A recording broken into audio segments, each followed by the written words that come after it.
All right, it is time to get into that NXT 2.0 watch along. Here we go. Let's get this stuff started here. I've just perfect timing. Perfect timing today. All right, let's see how this goes today. Quite a few interesting things coming along here. So let me get a couple posts out of the way and then we will be good to go. Good to go. Let's go with this one right here.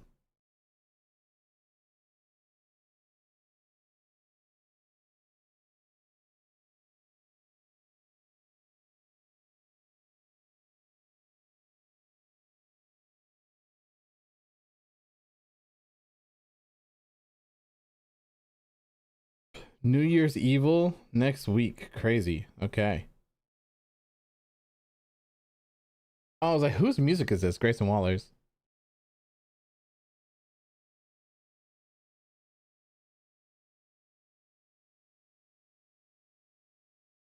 Man, this guy more than anything, I think this guy needs to get a different attire. A different attire going forward. I don't know if this works, you know what I mean?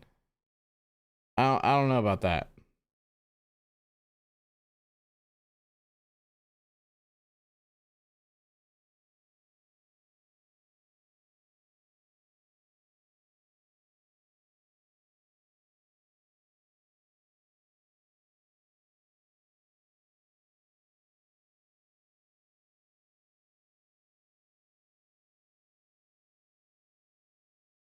They chanting asshole?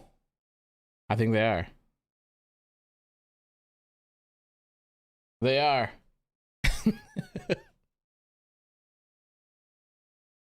How's it going, Ashton?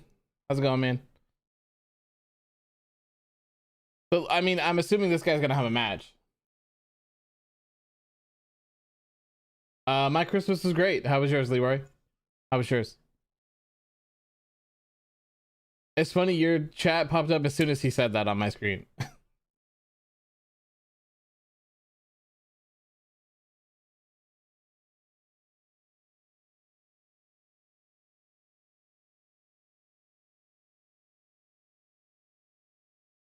I don't know about this Grayson Waller AJ Styles stuff, to be honest. You got a Nintendo Switch? Awesome, man. The Nintendo Switch is an incredible system. I love mine so much. What games you get, or what game you going for?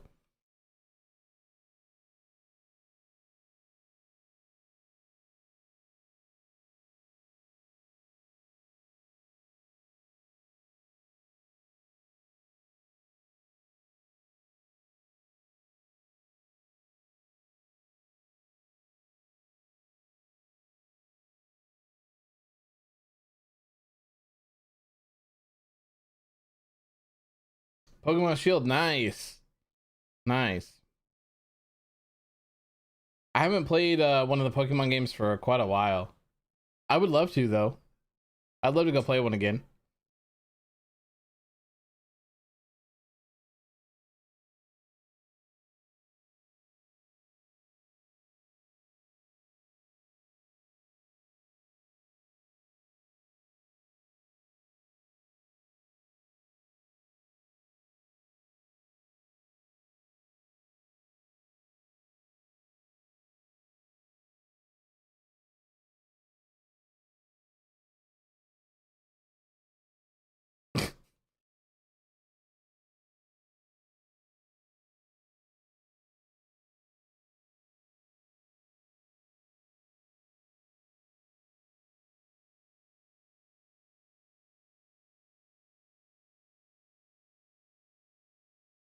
How's it going, Joshua? How you doing, man?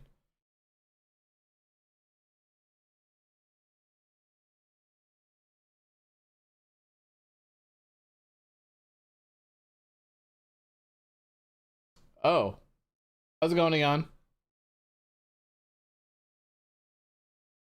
Grayson Waller's supposed to have a match with Dexter Loomis tonight, so like that makes sense. While he's out here in a tire.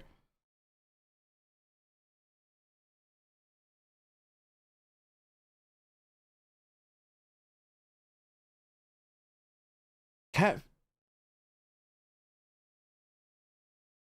Ooh. He said he said Indy Hartwell is a Dexter Loomis 10, but to Grayson Waller, she's a 3. I like it. To be honest, Grayson Waller is not great on the mic sometimes, to be honest. I think he's good on the mic, but I just think the content of tonight's wasn't all that great. Odyssey Jones, man, good to see him back. I like Odyssey Jones. Odyssey Jones is great. I feel like we haven't seen him for a while, too. I feel like it's been quite a while. Woke up early just to watch the watch along. Hey, thank you, man. I appreciate it. Hopefully you enjoy the watch along. Hopefully it's a good show tonight. I'm not really sure what to expect. I wrote down everything that was going on. Let me get it up here.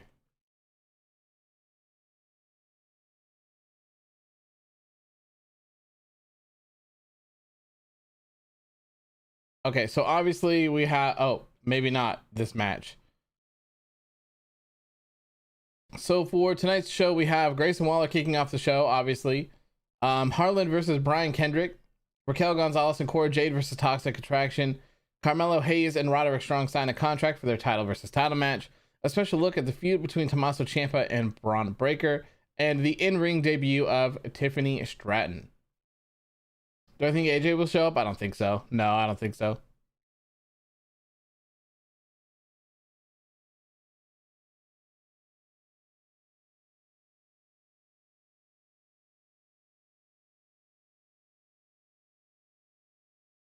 Man, Grayson Waller needs better attire, man. He needs it now.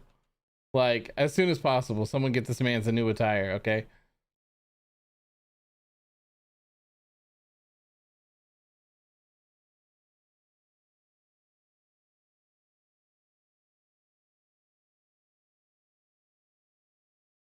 Odyssey Jones is Keith Lee and Mark Henry combined. Dude, so good. So good. I'm assuming that he's been on like main event or something for a while. My man Grayson ain't in no boxing match. Yeah, that's what I was saying. He needs better attire. I don't know. It just it doesn't come across good to me. I don't know. It just seems so off.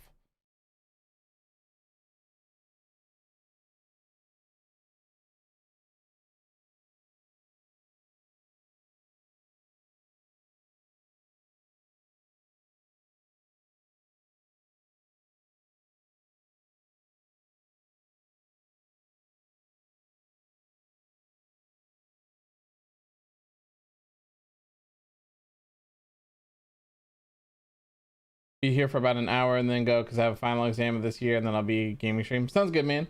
Sounds good, man. I appreciate you stopping by. Yeah, so after this, I think we were at 7, so probably about 2 hours after NXT goes off, we're going to be doing some more Genshin Impact. We're going to be doing the Leeway Archon quest, finishing through all of that tonight ahead of the 2.4 update, so it should be a lot of fun. I heard Dakota Kai and Raquel Gonzalez might debut or get called up to the main roster soon. Both? Both of them at the same time? That'd be so weird. Dakota, I totally expect. I'm surprised she even returned to NXT, to be honest with you. And you know, Gonzalez too. Like, I'm surprised that they've held her back for so long. And you know, while we're here, Laments. Your live chat is only saying one person is watching. It's all messed up, I think. It's always going up and down. Mine says 5 currently. That's what you heard? Interesting. Interesting. All right, so it'd be this one. And then this one here. Let's see here. I don't want to do any of that. It says 6. Yeah, it's really weird. It is really weird. So I want to try I have this other thing set up. This. I don't know what you would prefer, but we could put like chat over here. So a little downtime. Might as well do it all at once, you know what I mean? Is this even the right thing to use?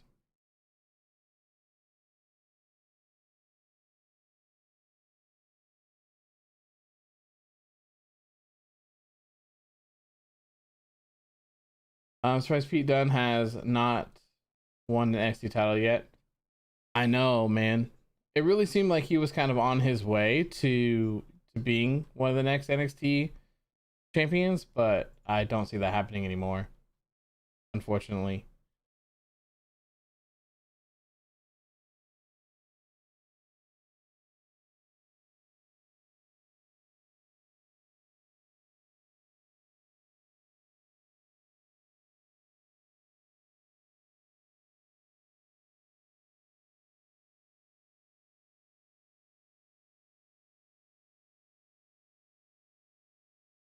I can't find the thing for this.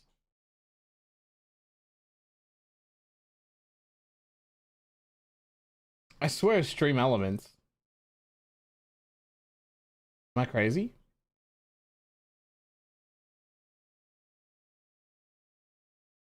Modules? I'm surprised Raw SmackDown hasn't been interested. Yeah, that too. That too. I thought she would have gone over there a long time ago as well. A surprise AJ Styles appearance? I don't think so. I don't think so. I feel like if they were going to put AJ Styles on the show, I feel like they would have advertised him. They're all WWE is all about advertising people for shows. So,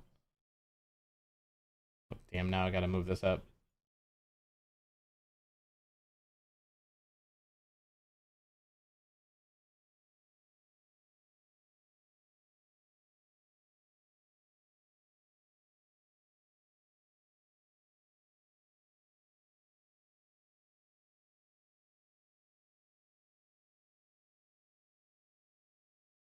I'm so confused.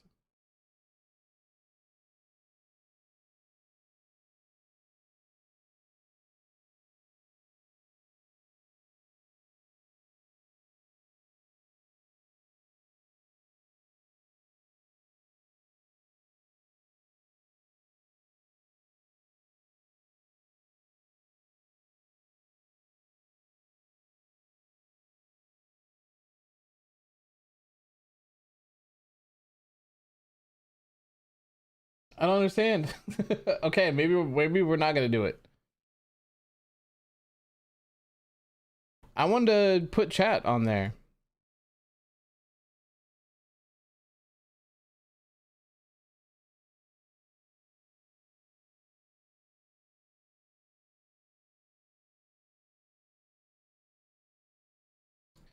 Oh, it's Streamlabs.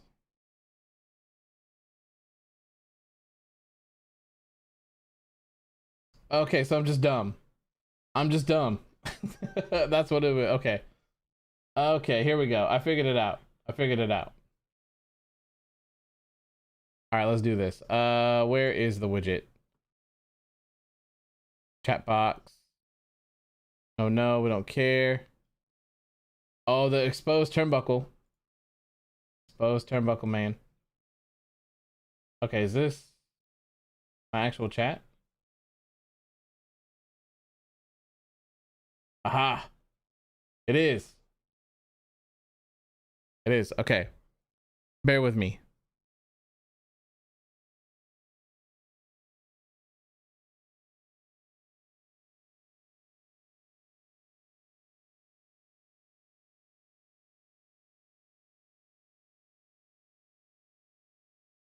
And he gets the win.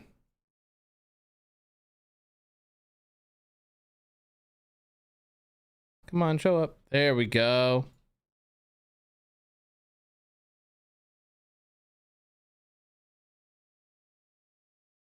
See how that looks. Oh, it stretches it out.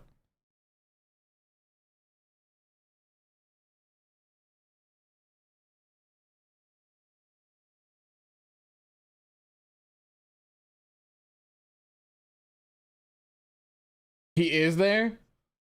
No way. I'm behind, man.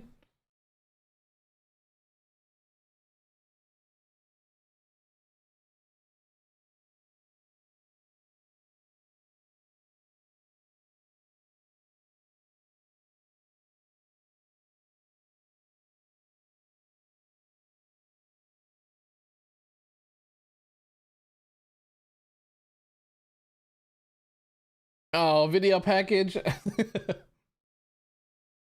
Hello? Really?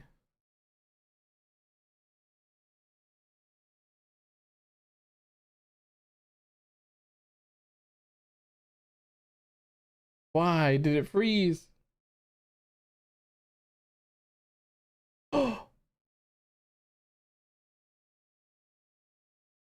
Oh,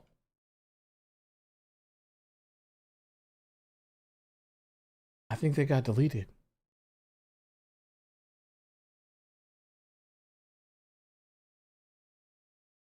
I missed it. I missed it. What'd he say?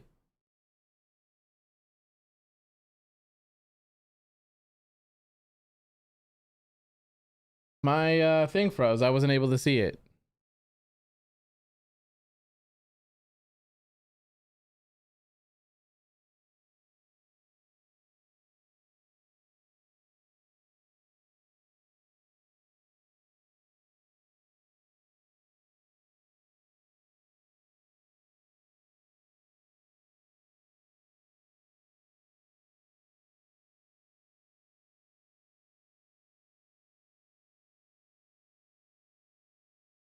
Hmm.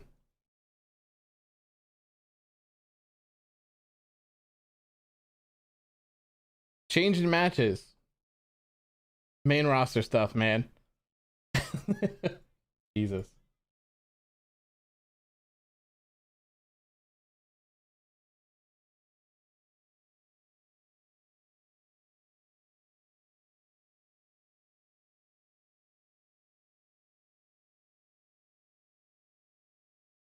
Wait, AJ Styles versus Grayson Waller at New Year's Evil?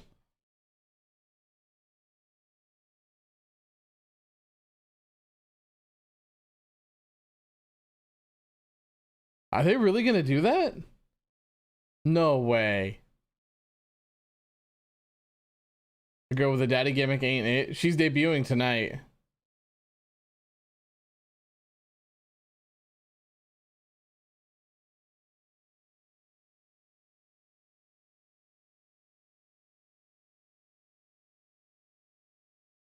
It's really weird to say the least.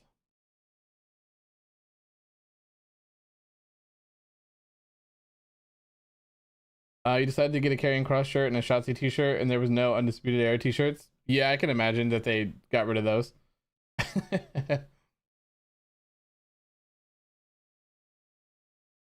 That's sad. I bet they probably made a decent amount of money from Undisputed Era shirts too.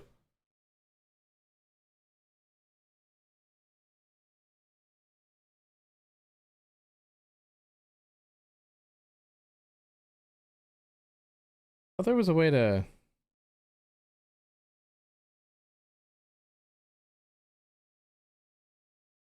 I guess I'll play with this some other time. You have an Undisputed Era hoodie? Nice. Nice. I don't have anything from Undisputed Era, unfortunately.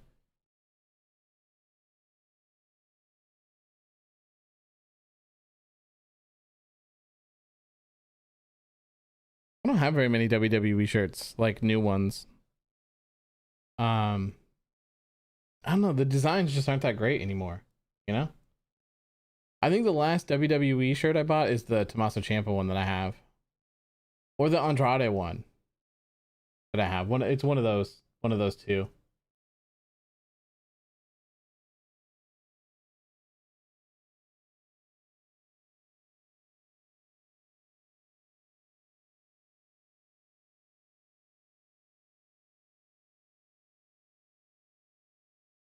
Feel like having AJ against Waller is putting themselves in a corner. Waller doesn't need an L right now, and with how much heat he's getting, and AJ just got back to being a singles. Yeah, and AJ Styles should not lose to Grayson Waller. He just shouldn't. Like, I don't know. I don't think that that's a good idea. Um, maybe they'll do some weird like hokey distraction or disqualification finish or something where like AJ's beating his ass, but then he's like gonna use a chair and beat him up or something like that. I could see that happening. It has their logo on the front and then says Bay Bay on the back. Nice. Nice. That sounds good. I have a Brock Lesnar shirt, CM Punk shirt from when he returned, and Roman's head of the table shirt. Nice. The Roman t-shirts aren't that bad from what I remember. I like the needle mover one. It's pretty nice. But a lot of the time some of them just really like are very uninspired, you know? It looks like someone made them in 10 minutes. It was like Hook's t-shirt. Hook's t-shirt just literally says Hook in black text on a white shirt. And it outsold CM Punk. It outsold CM Punk. Is it still where's my thing? Okay. AWTs. Or is it shop AEW? I don't know. Oops.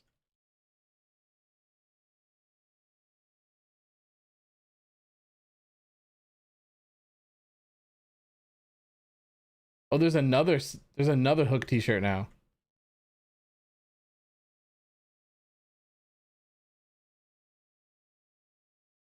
Wow. The Bloodline t-shirt. Yeah, that one's pretty good. That one's pretty good. It seems like only only Roman's got decent t-shirts now in WWE. Maybe Omos causes a DQ or something. Oh man, and see, I don't know. Maybe it's just because I haven't been watching the main roster stuff like at all. But should Omos be beating AJ Styles? Like I don't know. It's so weird to me. It's so weird to me. WWE is advertising this Friday relive all the WWE moments of the year, so I think there's no SmackDown. What? You were saying that yesterday, right? Oh, it's on New Year's Eve. Interesting. So maybe there isn't a SmackDown. What?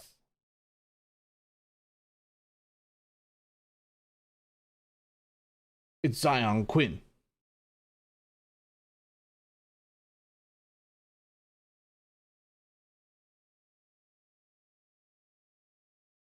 He's giving Elektra Lopez an ultimatum.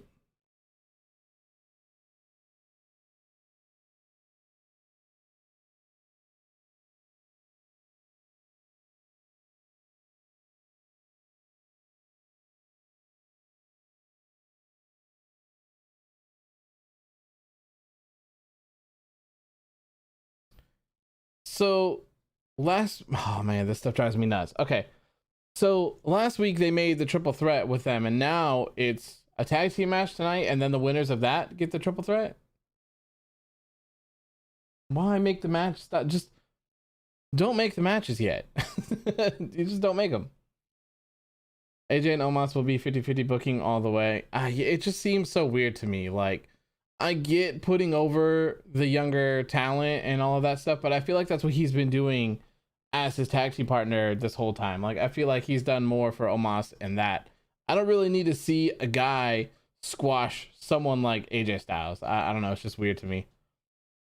Especially like Grayson Waller too. Like, I don't know. On my television, the ad aired and it said top 10 WWE moments of the year. Ugh. Interesting. I think NXT should go back on the road with their takeover pay-per-views. I don't think they're ready for it at the moment. I don't think they're ready for it. And I don't know if this could do numbers. It would be interesting to see, that's for sure. Maybe on like one of the next big four WWE pay-per-views to see if they do one. You're not interested in the top moments? Yeah. Oh, that sucks. Because I was gonna do a SmackDown watch along.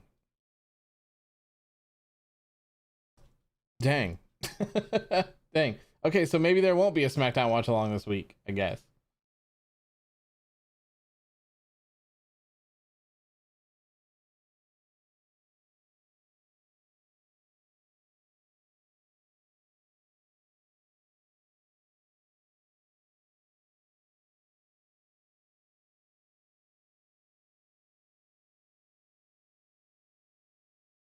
Higher power. Matt Riddle and MSK is fantastic, by the way. Fantastic. Nobody asked them to be broken up. Omos seems to only be over with AJ. He brings out his personality that Omos could never do solo. So from what I understand is that they have big plans for both Omos and AJ Styles for WrestleMania, whatever that is. Maybe AJ is going to be challenging for the WWE Championship or Universal Championship or something like that.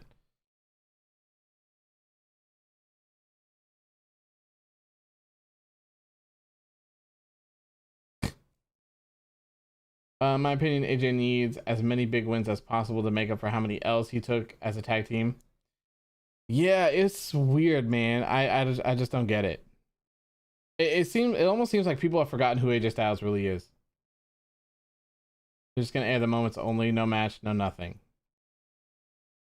So okay, I don't know. Maybe we'll do a watch along for it. I don't know. I guess I'll have to figure out if we're doing anything for New Year's.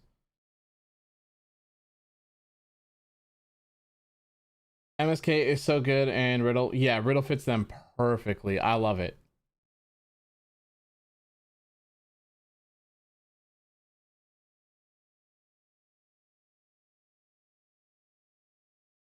AJ and Roman after Mania, possibly the old wild card rule. I mean, hey man, I wouldn't be surprised at this point.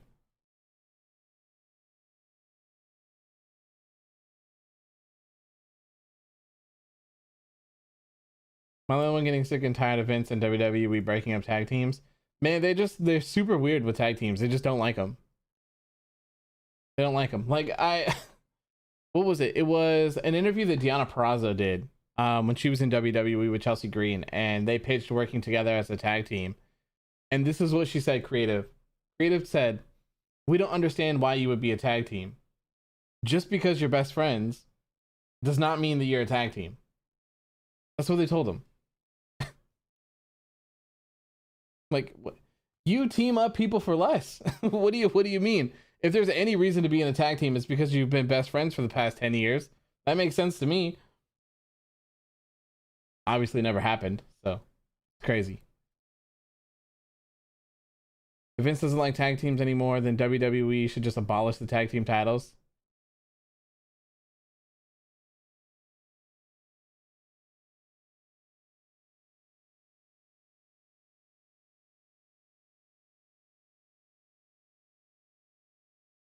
It's Walter.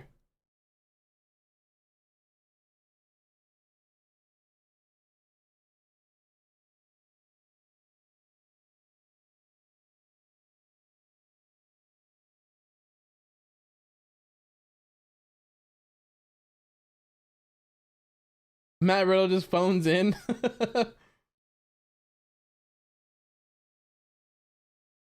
Piece of Austrian Euro trash is what Matt Riddle just called Walter.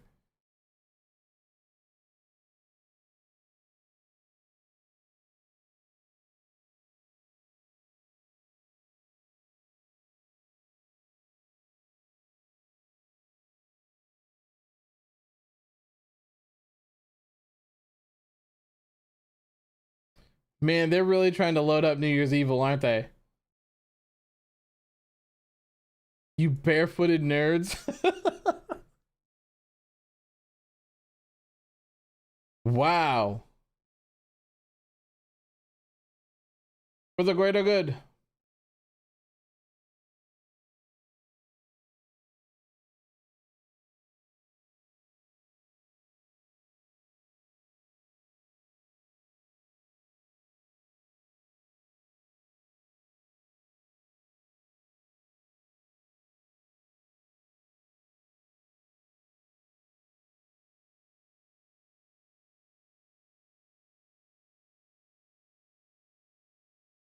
Is there going to be an episode of Rampage this week or not? Actually, man, I don't even know, actually, since that is on. I'm assuming it'll be taped, right? I didn't realize that New Year's was Friday.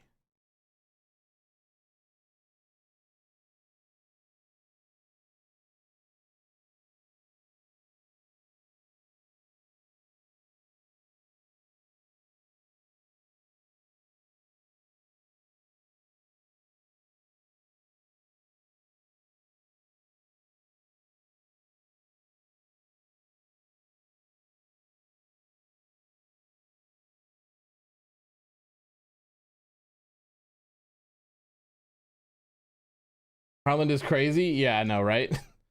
Ooh, this background is so cool with like the blue, greenish blue and the pink.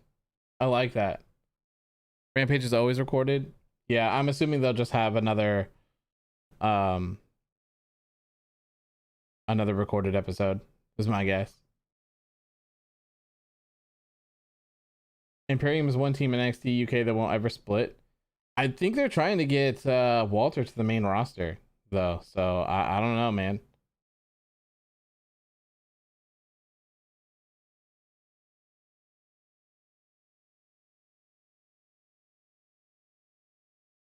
Dark Dynamite and Rampage is all done in one night. Yeah, I mean, I know most of them are. I just don't know if they'll actually air it on New Year's or not.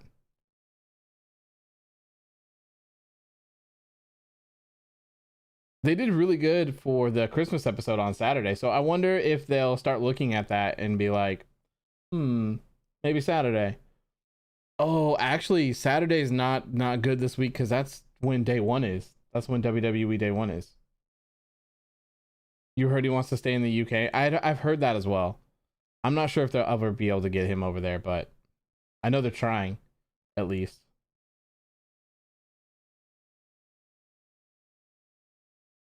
Casey better recruit more people.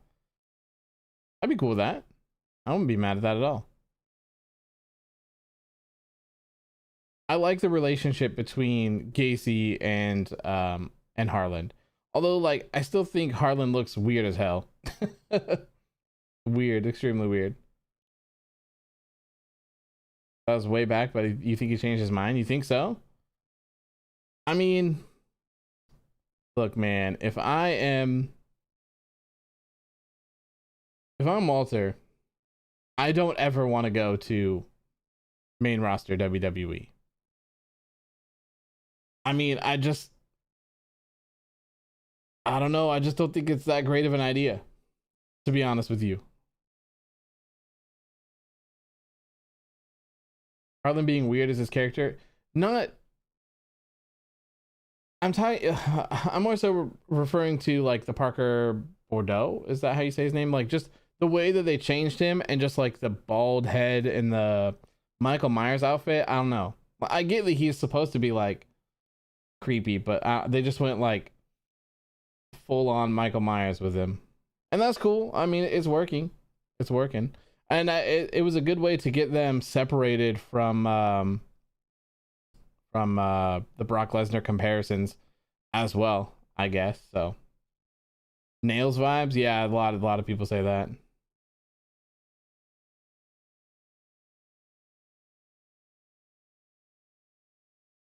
Let's see here.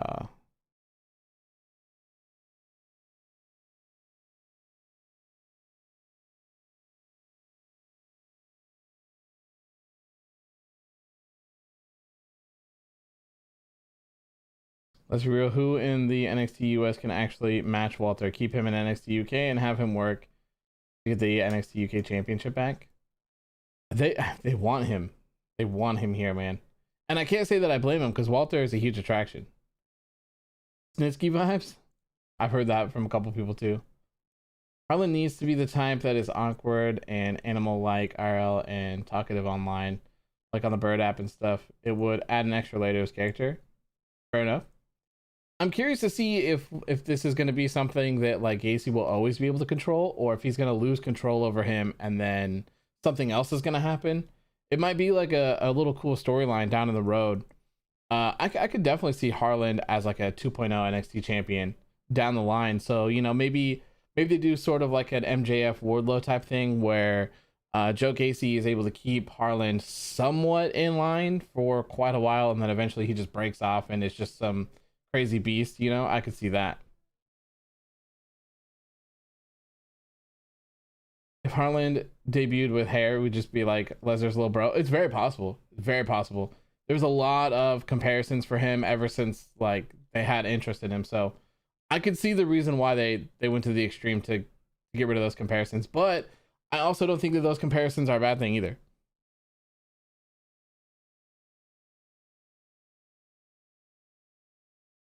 That's why I'm saying, who the hell are you? But who the hell are all of you? I don't even know who the hell these guys are. Oh, here we go. All right, here we go. Harland is about to murderize Brian Kendrick here. You don't want Walter to travel from the UK to US and get released within a week. I don't think that they would let go of Walter so easily, but I do think that they could get rid of Walter's mystique and like his appeal. I do think that.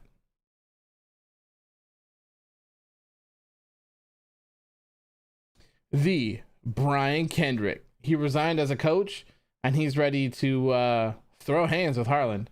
I don't think this is gonna work out very well. Is he even gonna make it to the ring? Did they beat him up before?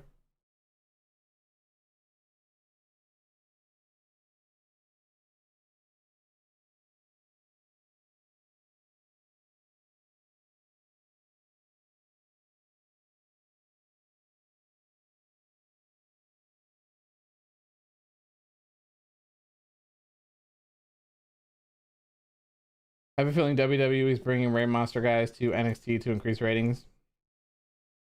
Okay, so my stream froze. Did they make that official? Is it Grayson Waller versus AJ Styles at New Year's Evil? Is that happening? Oh God, Andre Chase.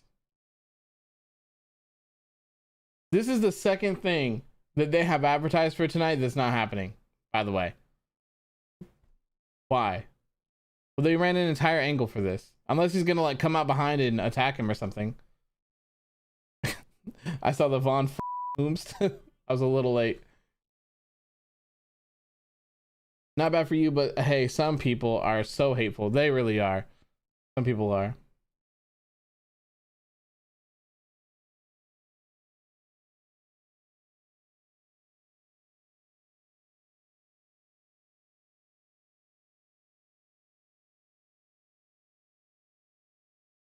Hey, they got like 4 people in the crowd from Chase University.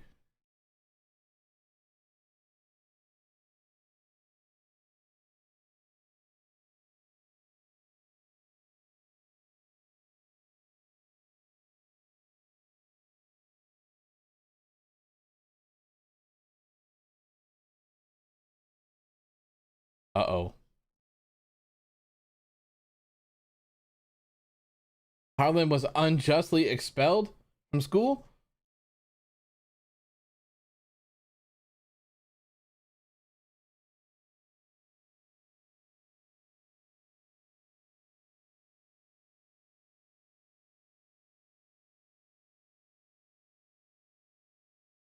Oh, what?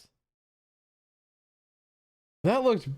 I didn't see the fall, but that looked brutal. Just slamming him into the ground like that?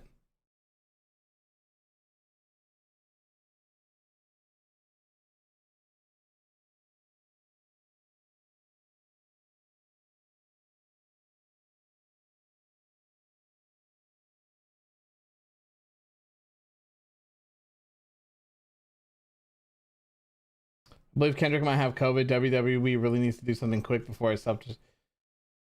Yeah, dude, that's why the whole like announcement that they were stopping testing was kind of crazy, because there's so many people that have it right now or have come in contact with it.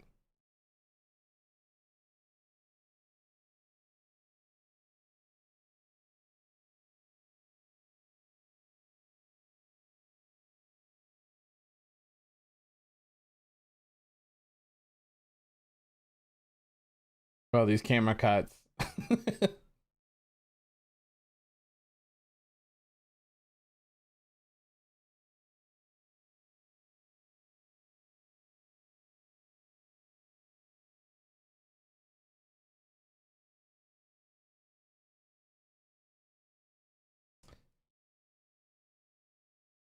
I don't know, man.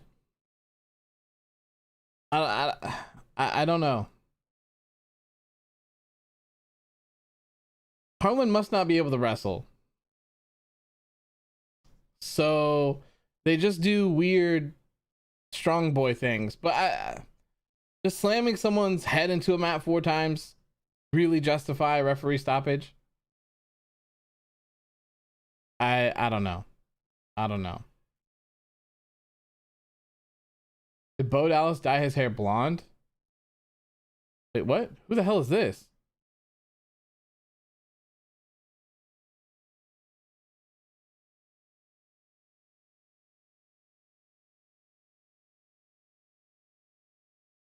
Oh man, like the way that he throws people around, man, is brutal. Did he just break his belt?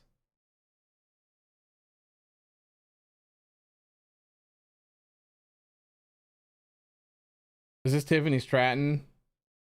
Why don't they show her? What's up with the only showing Tiffany Stratton's ass? What's up with that? They every time they show her from behind and low. I don't get it. They might be pushing a vax mandate for their talent too. That may be why they eliminated testing. Interesting.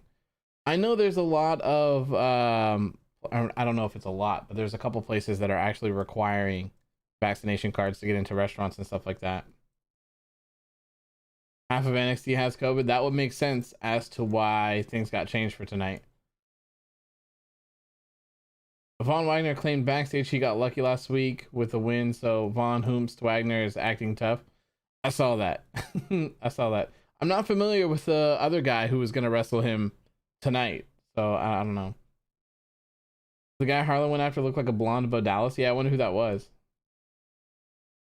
We're getting Imperium versus Riddle and MSK next week. Yes. Yes, sir. Next week is New Year's Evil, right? I believe so. So I would assume yes.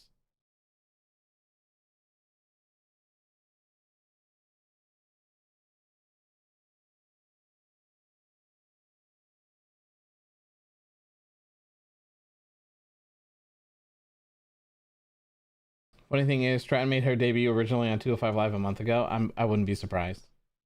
I wouldn't be surprised. It's like WWE on Raw with Veer. They're like, oh, Veer is coming soon. But like, bro, dude, he's been wrestling on main event for weeks. What are you talking about? He's there. And, you know, I posted yesterday that I'm like, you know what? I think that they're doing this because they don't have any ideas for this dude. They don't have any creative ideas. They don't. According to Fightful Select, posted today, no creative ideas for Veer. They didn't have them when they started running the vignettes, and they still don't have them to right now. And supposedly they're aware of how funny it is for him to not actually be there at this time. So I wouldn't be surprised if Veer has already just become a joke and he just does not show up, and they just keep advertising him every single week. So technically this is her return. Well, this would be her in-ring debut for 2.0, but yeah, I see what you mean. That's a W. Excited for this match, especially with Walter and Riddle. Yeah, should be good, man. Should be good. 1.0 boys. 1.0 boys. And I really like the dynamic between Riddle and MSK. I'm not sure why I didn't even think about that. I never thought about that. I was thinking maybe the Shaman would be RVD. I never thought about Riddle. I guess maybe because I didn't expect to see a crossover, but they're clearly doing a lot of crossover when they had AJ Styles over last week. Then Grayson Waller was on Raw. Now AJ was on NXT tonight. Riddle was on NXT tonight. So they're obviously doing a good amount of crossover. They should have done this back in the day. I don't know why they didn't. They should just keep running the vignettes out even after he debuts. It should be his like entrance or something. Like he doesn't have like entrance music or anything. Like they just run the vignette and then he's like in the ring or something. That'd be cool. That'd be pretty funny. Veer's gonna get released. I don't wish being released on anyone, so I hope that's not the case. But I find it weird that they're trying to hype someone up so much for. We've already seen him.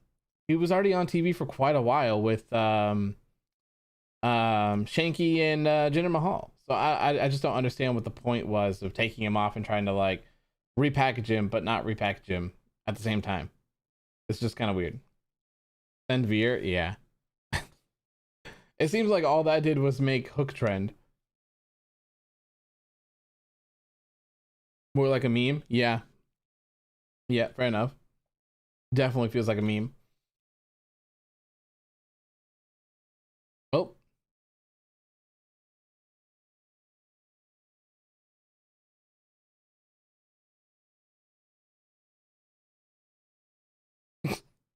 Pretty much.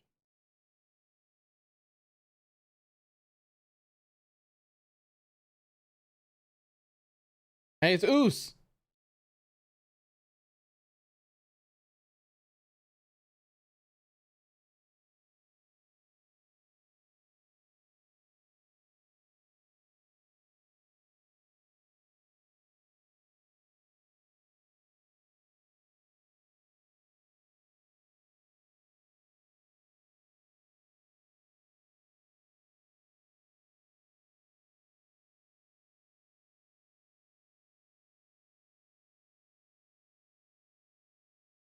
Santos and Oos tonight.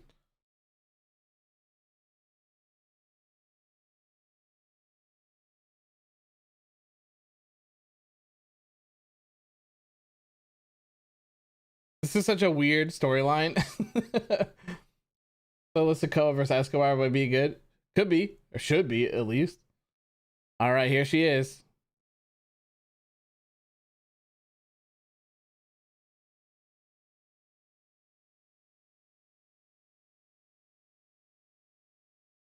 Ooh, the perfume squirts on the way down.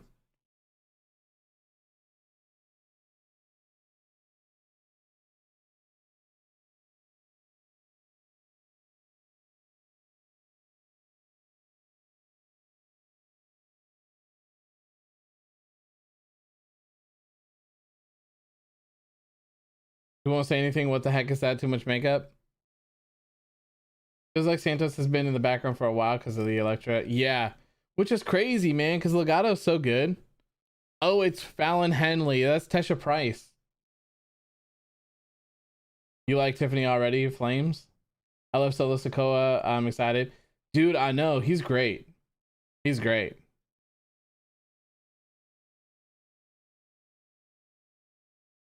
Fallon Henley is such a terrible name, by the way.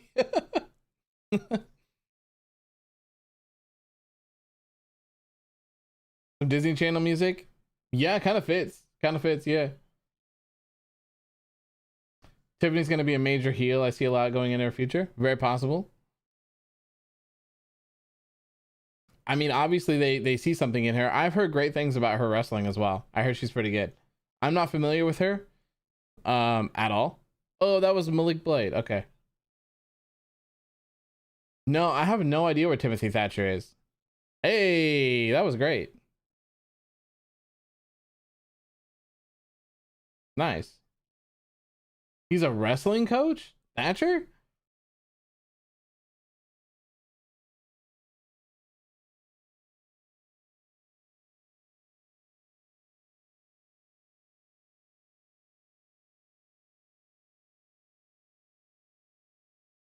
She kind of reminds me of Becky from the old video game Rumble Roses. I'm not familiar with that.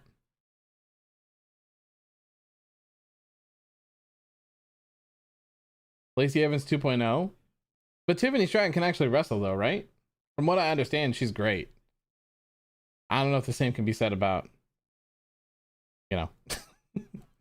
I feel like Thatcher and Joe transitioned to wrestling trainers. Yeah, so actually, people saw Samoa Joe. He was at like some NXT training thing, so it's very possible. I don't think Thatcher was there, but Samoa Joe was.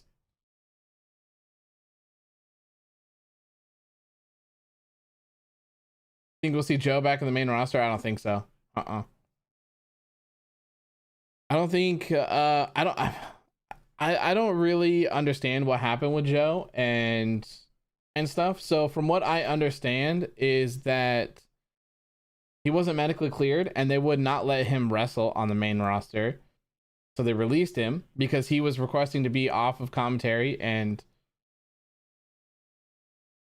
cool, a little rough, but cool. Oh, is this her finish?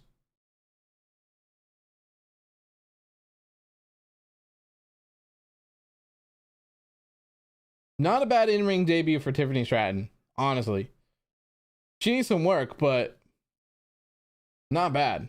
Not bad in my opinion. But anyways, so they released Joe because he wanted to wrestle, and they were like, no. Somehow, some way, they worked something out where he could come back and wrestle in NXT, and then he lost the title, and now he's just gone. I don't know if he was injured again. I don't know what the case is, but I don't know. He hasn't been seen since. Finisher's a flatliner, kind of lame. I don't mind it. I don't mind the flatliner. Room for improvement for sure. For sure. But leagues ahead of some of the people that have been wrestling on here. Straight up forgot about Lacey Evans. I saw her because I think she's teasing getting ready to return. Here we go. Championship unification contract signing. Ooh, this could be bad for Roderick Strong, man. Io needs to be treated better. Put Io on SmackDown, man. That's what I would do. Nice looking finish for him. Tiffany reminds me of the mic check. Yeah, the serious concussion thing about Joe. I don't know. I don't know what it was. I think it actually, yeah, I think it was concussion related because he got injured doing the, what was it? It was some sort of commercial where they put him through a table and he got a concussion from it, which is odd to get hurt during. It's always like, people always get hurt during like the dumbest shit, I swear. So yeah, it was a commercial thing. But I don't know what the case is. I don't know how he was able to wrestle in NXT. And I don't know if he got injured there. And I don't know what the case is right now. But it does seem like he's working as like some sort of coach or some sort of training person in NXT. Or not necessarily NXT, but the Performance Center. He's a better finisher. Fair enough. I don't mind the flatliner though. I don't. What do you think happens with Roddy and Diamond Mine if he loses the title? Main roster? Oh man, I don't know. To be honest with you, I have no idea. I do expect Roderick Strong to lose though. I do expect him to lose. The whole my understanding of Roderick Strong in Diamond Mine was to put a focus on the NXT Cruiserweight division, and that was obviously a plan from Papa H. And so this whole new thing that happened, obviously that's not the case anymore. The Creed brothers aren't really cruiserweights or anything either. So I'm assuming that Carmelo Hayes is going to take both of the titles, and then I don't know what that means for Diamond Mine. I wouldn't mind seeing Roderick and Malcolm Bivens on the main roster together. SmackDown, of course. I heard that Joe was writing something and he pressed the pen hard and he's now injured. I thought you were serious for a second about like writing something. You're gonna say Brian Cage to WWE? It's tough, man. It's tough. I've heard a lot of interesting things about Cage, so I don't know. I don't know about him in his future. Remember when I said NXT 2.0 is a hit or miss? Tonight's a big miss. Yep. Yeah, I haven't been really feeling tonight, but it makes it so much better when you're just hanging out and chatting. So I don't really mind it, thankfully. Need Roddy to join his brothers. Very possible. I mean, it would suck to see Roddy lose the title and then get released. Like, I don't know. That would be stupid. Hopefully that's not the case. And he just signed a new contract with them. So, but from what so also what I understand, a couple of things about how things are going to go going forward and contracts and stuff like that. It seems like anytime there's going to be these conference calls, there's going to be releases. And that's a quarterly thing, which means that's going to happen 4 times a year. I don't know if they'll be so large all of the time, but then I also hear that these newer people who are getting signed to the Performance Center and stuff like that, they're not getting such large deals. They're getting like a 3-month deal or something like that, and then if they don't see anything in them, then they kick them to the curb, and that's it. BFAP signed a new contract and got released a week later. Yeah, didn't all of them? Day 1 is Sunday for me, so that's a good thing. Nice. Yeah, we'll be here for a day 1 watch along. We're probably not going to be here for SmackDown, I guess, if it's not an actual episode. I don't know. Maybe it'll be worth watching the top moments. I don't know. We'll see. We shall see. Tiffany Stratton did a good job in her debut. I think she has a bright future in NXT. She definitely has the EF factor. Yeah, I've heard great things about her too. So, not too bad of a debut. Not too bad. Brian Cage can't go to WWE because of the wellness policy. Fair enough. I didn't know that. You know, last night I was looking for some chocolate, then I see they used it last night. Yeah. Yeah, they dumped some Hershey's on them. Last night I saw that. Pretty funny. Although, man, I love it when Edge does the Brood stuff. Like, the Brood theme is one of the best wrestling themes in the history of wrestling themes. Like, it's definitely up there, top 5. Top 5. Easily. I love it. I'm calling it now. Strong loses, gets a rematch, loses again. Diamond Mine turns on him. Strong leaves, and 90 days later, we see the second coming of Undisputed Era on AEW. That'd be crazy. That'd be crazy. That'd be cool. If he could fit, does Roderick Strong fit into AEW right now? Do they need him?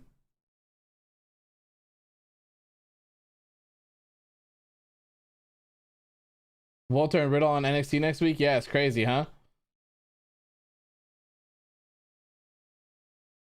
Is it gonna be Brood Edge? Is he gonna be that? Or that wasn't just like a one-time little segment thing? He's gonna do that again? I'm down for that.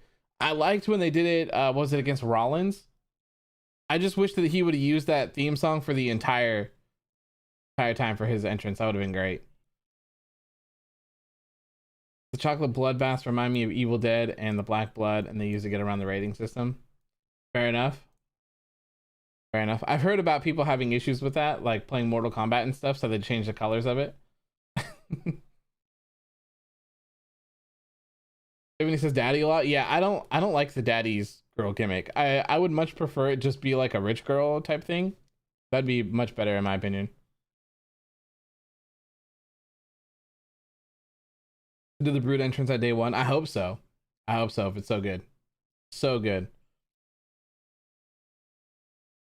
If I'm right, Roderick Strong has a 30-day contract, no compete, not a 90 days. Yeah, that would be correct. Yeah. That would be correct.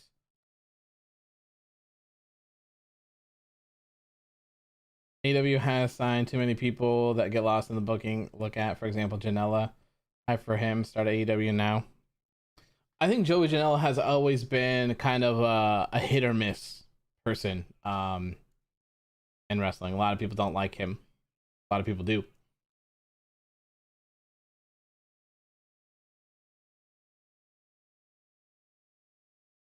I'm my theme though. Let me listen.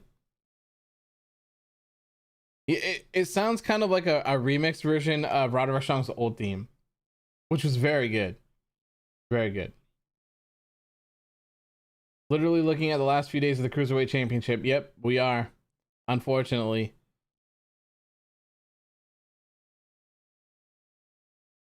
Very sad.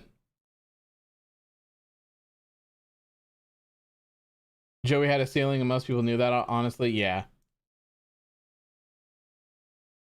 Yeah. And you know, like, okay, so we all know that AEW's roster is pretty stacked and full already at the moment. But here, the difference between like the reason why I think that they're gonna manage is because they don't put people on there when they don't have anything for them. So, and they kind of space it out, right?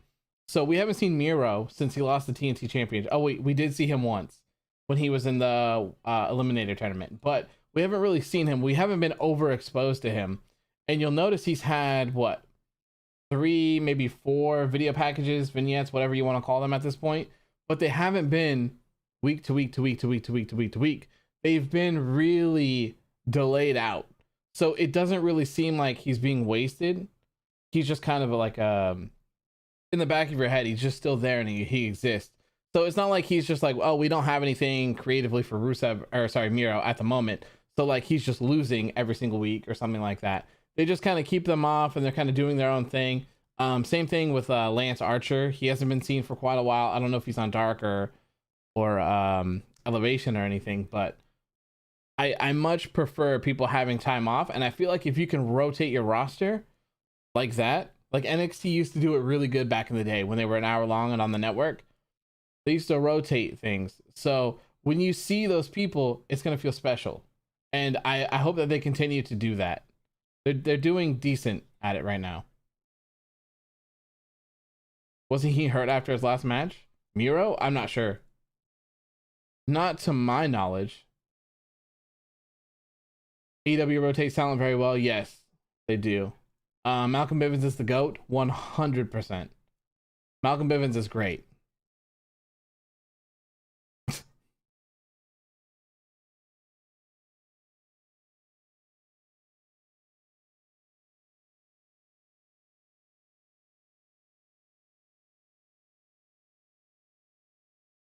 Did I not say Archer? Oh, I think you meant Archer. Oh, okay. Very possible. Very possible. I'm not sure about that either.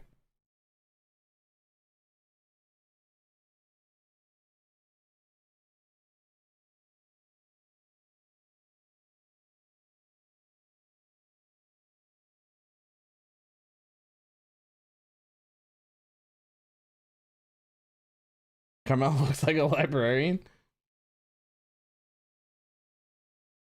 That outfit is crazy.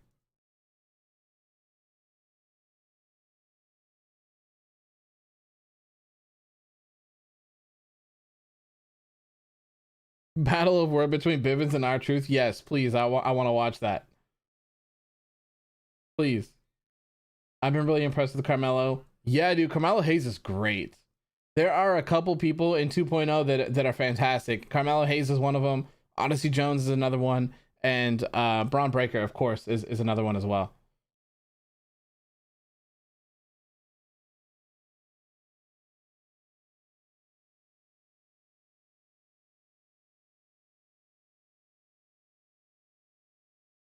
Tony D'Angelo, yep, that's another one.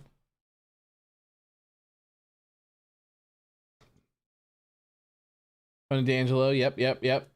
He's great too.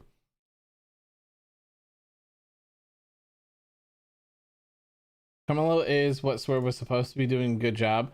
I think WWE really missed with Swerve. I think they waited too long for him. Hit Row was good, but I think it was too late. It was too late.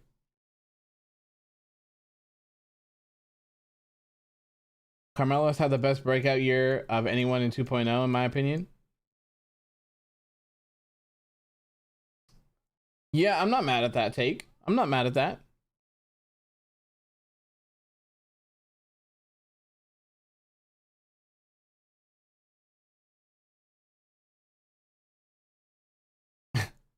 If Bivens keep this up, he'll become the Black Bobby the Brain Heenan in no time.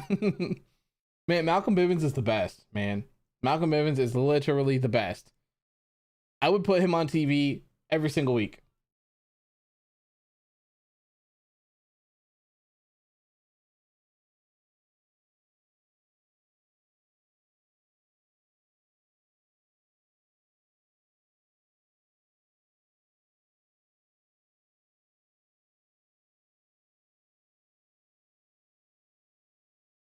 Humbled Hayes.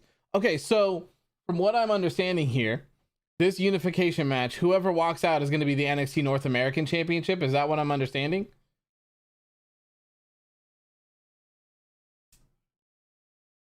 Or are they going to make a new one? Or what's going on here?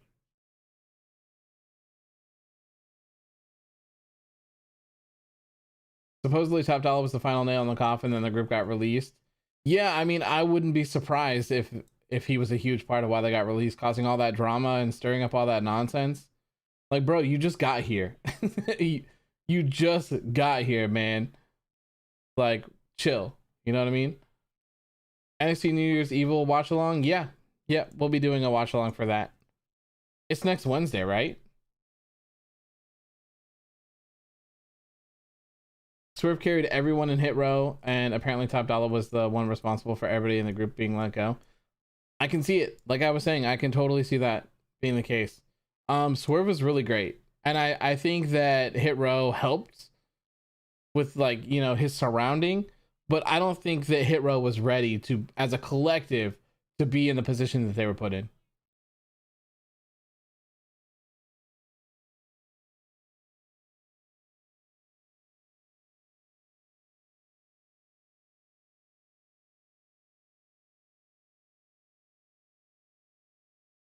Three Brothers gonna beat up Trick Williams and put him through that table.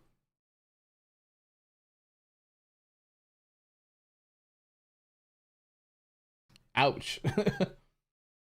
Say bye-bye to the Cruiserweight Championship. Yep.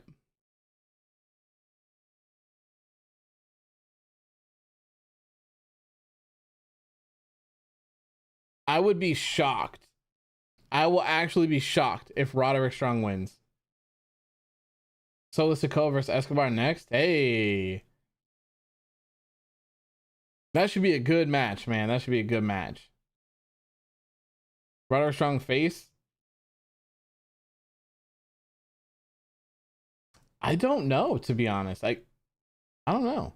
I don't know who's the face and the heel in that situation. If Roderick wins, he and Gargano are the only 3-time North American champions.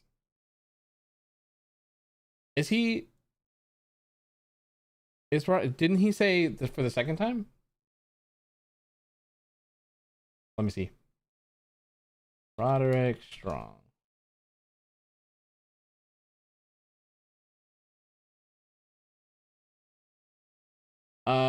Yeah, he's only held it one time. He won it on September 18th, 2019, lost it January 22nd, 2020, had a 126-day reign, and defended it 3 times. Lost it to Keith Lee.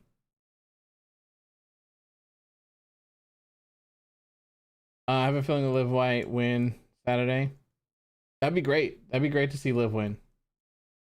That would be great. You have a gut feeling Brock is winning on Sunday? Possible. What if this is all mind games? And Paul Heyman is not really with Brock. He's still with Roman. What if they're doing the 4,000 IQ play? If Liv doesn't win at day 1, then she'll win at WrestleMania.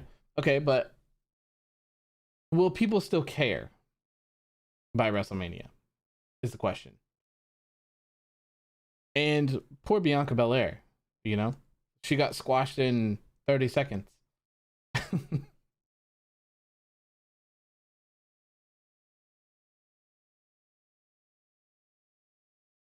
Do you see that they have seat fillers? I saw that I saw that like a month or 2 ago where they had seat fillers. But I don't know. I heard that the MSG show didn't sell very well. Paul Heyman 5D chess. Yep, that's right. He's a genius, man. He's a genius.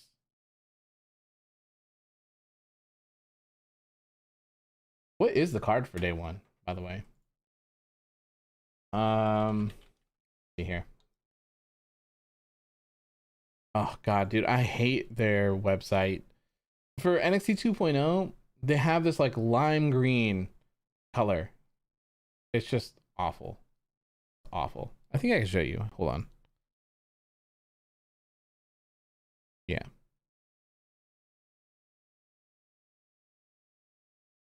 Look at that. This green? Bro, why? Why? Why is this thing? Oh, it's terrible. Terrible. Brock will win at WrestleMania. You think so? You think so? Okay, let's see what we got here. Where is it? Shows day 1. Here we go. You were pissed when that happened to Bianca? It's crazy, right? I still don't feel like she's recovered from that. Okay, so here are all of the matches announced so far for day 1. We have Raw Tag Team Championship match, RK Bro defending against Street Profits. Drew McIntyre versus Madcap Moss. Why? Why is that? Why? Edge versus The Miz. SmackDown Tag Team Champions, the Usos, defending against the New Day. Should be good, but it's a match that we've seen 1,000 times. Raw Women's Champion Becky Lynch defending against Liv Morgan. WWE Champion Big E defending against Seth Rollins, Kevin Owens, and Bobby Lashley in a fatal 4-way match, which is very interesting because just days ago, Seth Rollins posted on Twitter that he has COVID. How many days ago was that?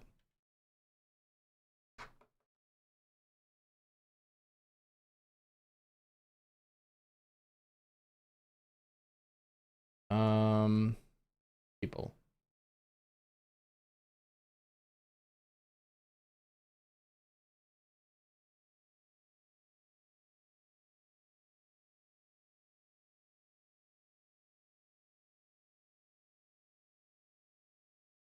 Oh, he deleted it.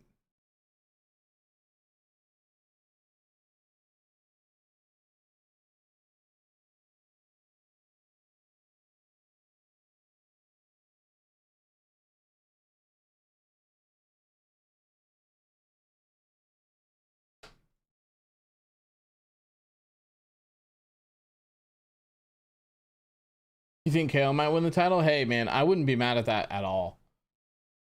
I wouldn't be mad at that at all. I've said a million times how much I love Kevin Owens. He's incredible.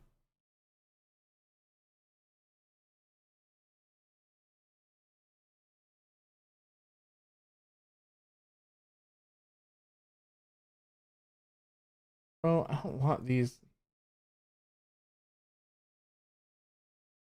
It's jacket time.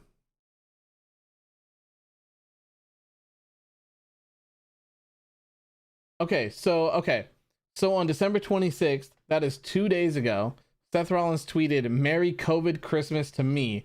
I love football." But he deleted it. He deleted it. So if he posted that on the 26th, 1, 2, 3, 4, 5, that's 6 days before day one. Kind of sketch, man. Drew McIntyre versus Madcap Moss is meaningless. Yeah. Squash match for Drew. Bianca should have stayed heel. I think the EST character was for a natural heel, not a stomp and clap face. I think it works for both, to be honest. Man, Legado del Fantasma, by the way, so good. So good. The music is perfect. One of my favorite current themes going on right now. And you know what? Now that I'm thinking about it, Elektra Lopez is going to screw Santos Escobar in this match, isn't she? And pick Zion Quinn. Any picks for the Royal Rumble? I have no clue who's positioned for it, so I'll just say Balor, wishful thinking, and maybe Bailey if she's cleared. That'd be cool. That'd be cool. My picks for the Royal Rumble have been, I think Liv was the one that I had for women's, and then I can't remember who I had for men. I'm not sure. I at this point I just hope that it's not Brock and it's not Roman. Whoever's not WWE champion, I just hope it's not them. Big E's reign has been terrible, has it? I haven't really been paying attention much. I've seen like some of the stuff that's happening, but I haven't watched the shows yet. Honestly, whoever wins the Fatal 4-Way match works for me, even though I want Big E to have a longer run. Yeah, I would like to see Big E at least make it to Mania. That'd be pretty cool. They're good, but they need to stay away from the main roster. Yes, they do. For sure.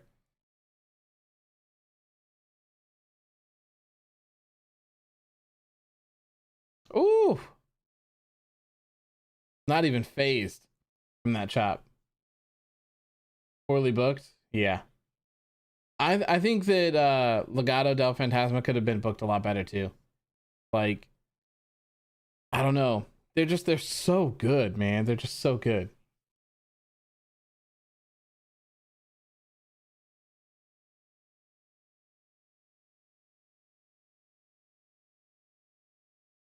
He's a former NXT North American champion, if I remember correctly.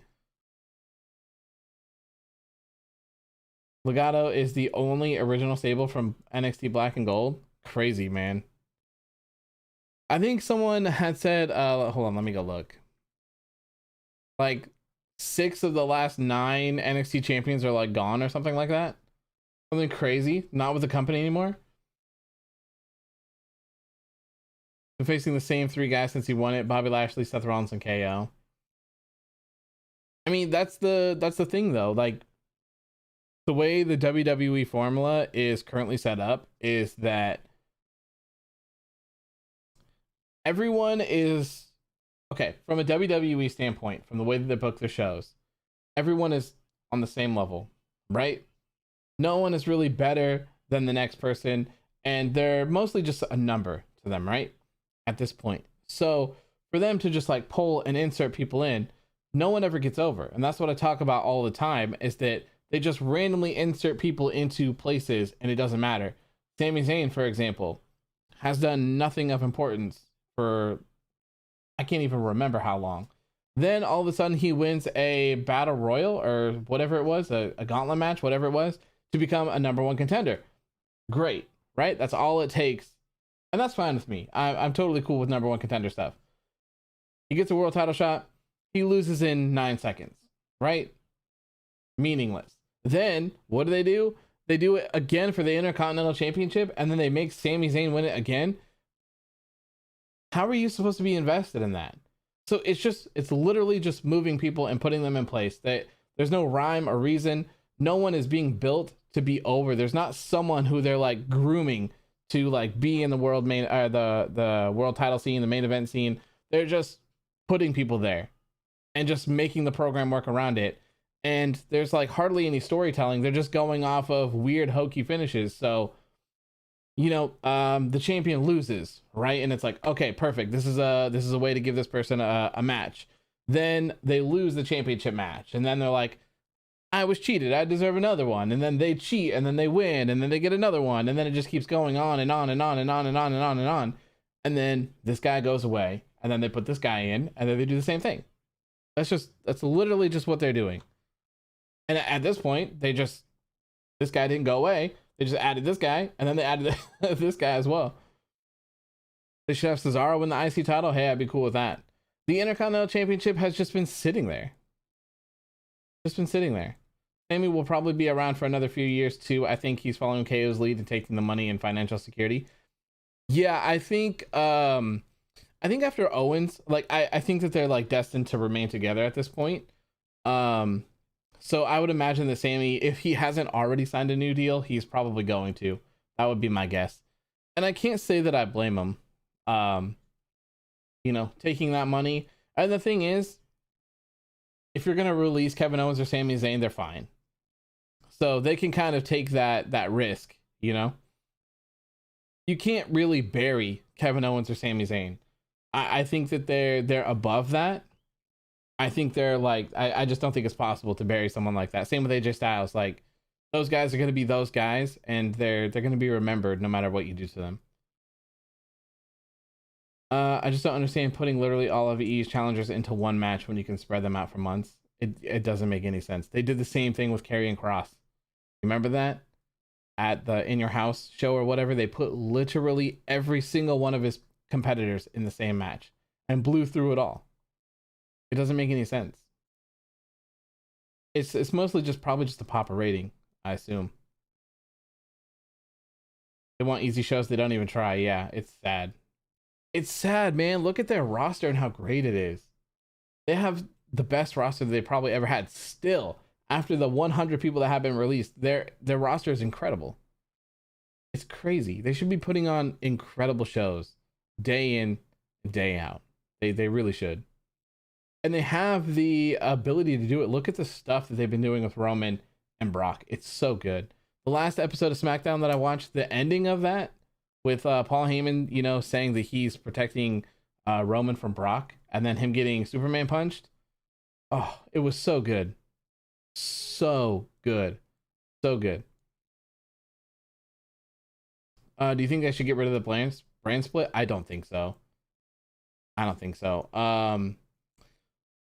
I feel like if they did that, you would just see a lot of Roman Reigns on every single show. For me, though, I wouldn't mind them getting rid of like the tag team championships, and I wouldn't mind seeing those float around. Maybe the mid-card championship too.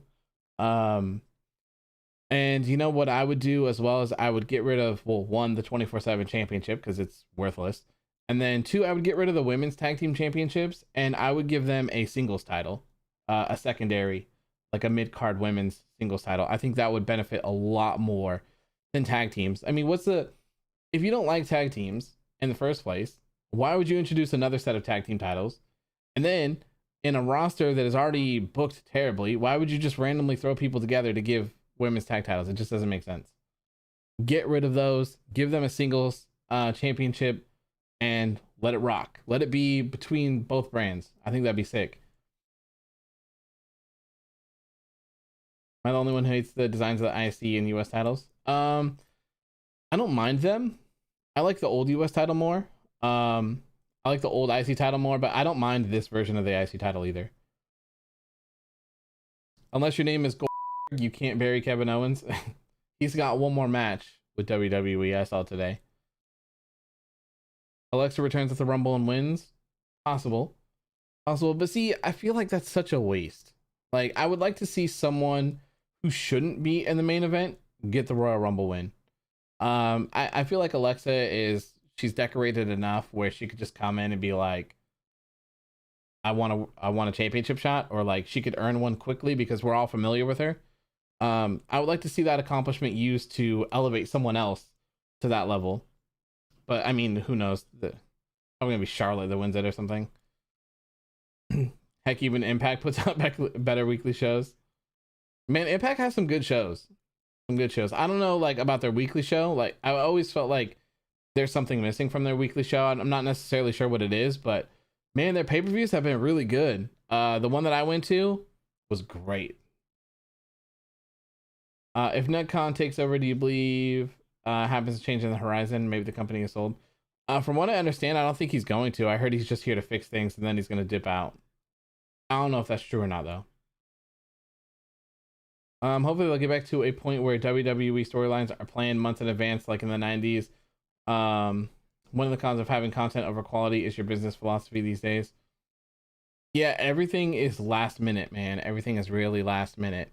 And I don't necessarily think that you have to have every single thing planned, you know, like we're going to do this, and this. But I do think that you should be like, okay, I see what's going on with this guy, and you know, I can see him being a top player. So we're going to slowly work to this guy becoming a top player. And if everything works, it's going to work.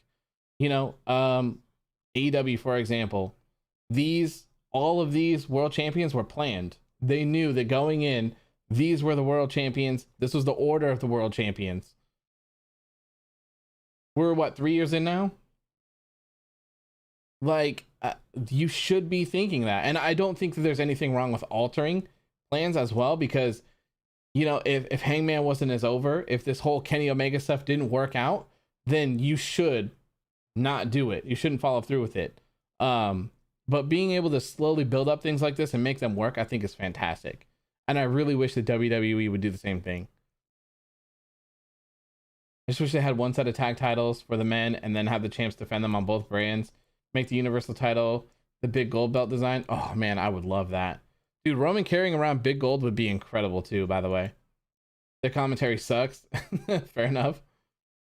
I did hear that Vince is trying to sell WWE. One of the possible buyers was The Rock. I don't know if I would believe that or not. I've heard he's not interested in selling. But if they did sell, I don't think it would go to an individual like The Rock. I think it would be someone like ESPN. I think it was interested. I think Fox was interested. I think I don't know. So something like that, you know. Peacock, NBC Universal. WWE creative needs smart goals like we all learned in school. Yeah. Yes. Long-term goals. Come on already. Big Gold, I don't know how they should add some diamonds. Hey, I'm cool with that. A reworked version of Big Gold. Apple is interested.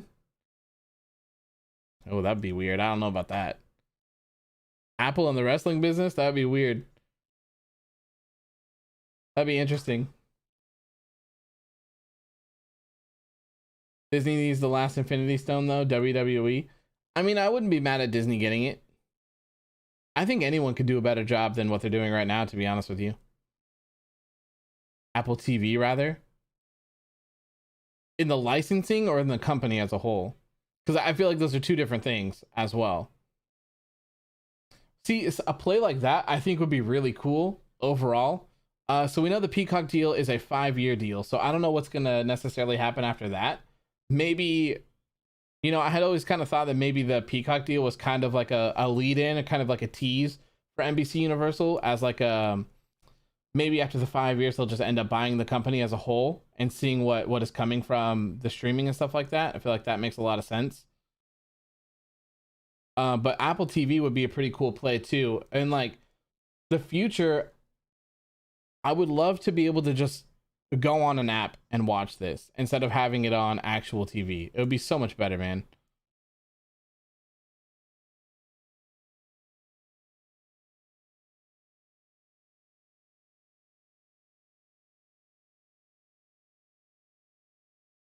Here we go.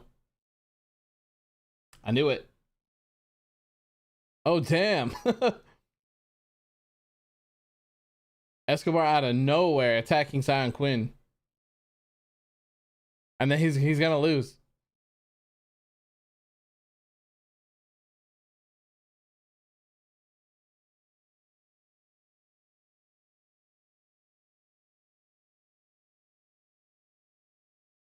Super kick. That's it. Imagine Sony getting WWE. Oh no. I don't know if that'd be good. That's it.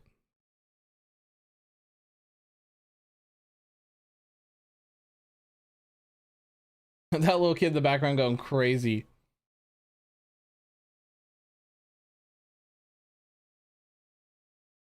Nikon is already reaching deals with Hulu to have episodes of Raw on their platform right after airing instead of days after. Could be a major game changer. Yeah, that could be a huge game changer. Absolutely. Absolutely. And I think one of the problems with WWE is that they have their hands in so many baskets that it's probably really hard to manage. Like they have oh, okay. So you think about it, they have WWE Raw and NXT on USA. Then they have SmackDown on a competitor's network. Then Peacock is on a competitor's network as well. And then Hulu, which is competition for all of them as well. And like they just have all these things in competitors. It'd be so much better if one person just held all the rights for all of it. It makes so much more sense. Tony Khan buys WWE. That would be crazy, dude. That would be crazy. Could you imagine if we saw some like Vince McMahon WCW thing with Tony?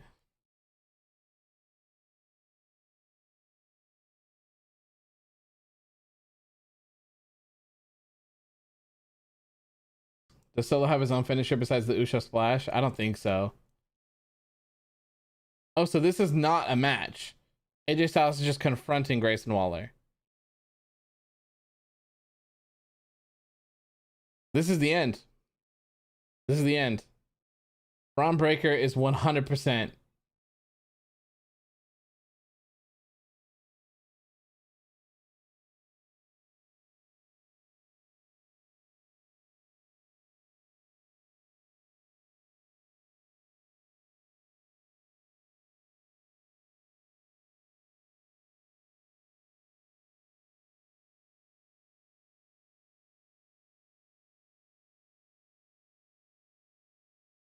Bro, I thought they were legit about to toss this dude off this building.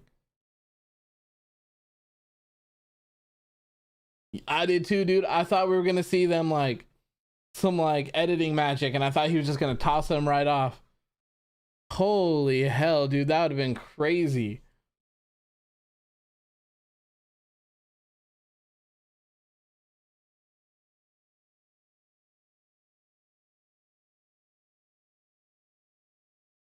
The most oh no, not the tagline. Oh, the most stupendous 2-night WrestleMania in history. I hate it. I hate it. I hate it. But whatever. I hope that Stone Cold is the host for WrestleMania. That'd be dope.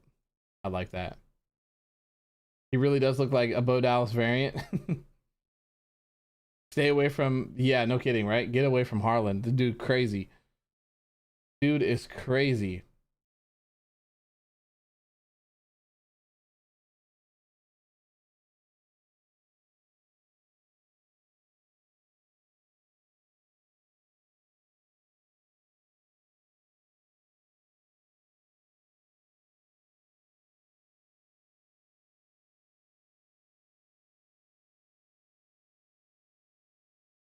Breakker's winning next week. Yep.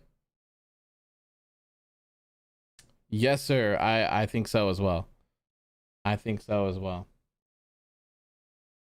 They haven't even sold 10K tickets for WrestleMania.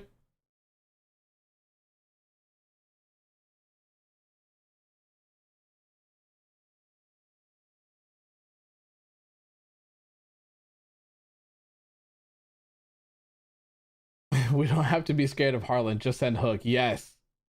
Yes. He will no sell that throw off of the roof. Gotta go have my final exam today. See you at the gaming stream. Sounds good, man. Thank you for tuning in, Yana. I appreciate it, my friend. I'll see you for some Genshin Impact tonight.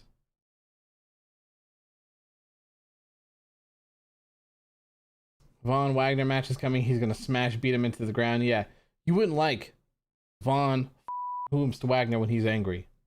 Wouldn't like him. Still say WWE is making a mistake keeping WrestleMania as a 2-day event. You think so? I can see the argument for both of them. I can see the argument for both of them. Like, I feel like if you're gonna have a 2-night WrestleMania, you should keep them very short and sweet and to the point, because I feel like that defeats the purpose of WrestleMania, right? So WrestleMania is supposed to be the biggest show of the year, showcase the biggest matches of the year. You shouldn't water them down with a bunch of matches over 2 nights that don't necessarily matter. So it is nice to separate those and kind of have 2 shorter days than having 1 very long day. But ideally for me, I would rather have 1 just no filler, just straight fire WrestleMania for like a couple hours. Like, that would be sick. Just pure flames all throughout it. I would love to see that. And I mean, I guess that's like the difference for WWE is that they, in theory, they book their shows for the pay-per-view instead of booking their shows to book the shows. So all the shows in theory are to hype up the pay-per-view, which is where you're supposed to get your payoff. So I don't know. My argument is that you could still have some of those matches that you were going to have on WrestleMania just on SmackDown or Raw around the same time. Like, why not? You know? Just give yourself some, like, do like a go home episode of Raw, go home episode of SmackDown, 1 night of WrestleMania, and then just do some bullshit like themed show that's like post WrestleMania Raw, post WrestleMania SmackDown, where you have like your debuts, your call ups, whatever it is that you want to put on there, your returns. But then you just have some like flames matches that should have been, or not should have been, but could have been on the WrestleMania card. I think that'd be pretty cool. And a huge way to like carry over viewership as well. Von Smash? Yes. Yes. Von Smash. Walter returns. I thought he should have come back to the Rumble and won to face Roman Reigns. That would be crazy, dude. That would be crazy. I would love to see Walter versus Roman Reigns. WWE and AEW have been having problems with ticket sales as of late. Honestly, I think it's because of scalpers buying up tickets and overpriced selling them. Why is Boa attacking Solo Sikoa? Oh wait, didn't something happen between them like a couple weeks ago?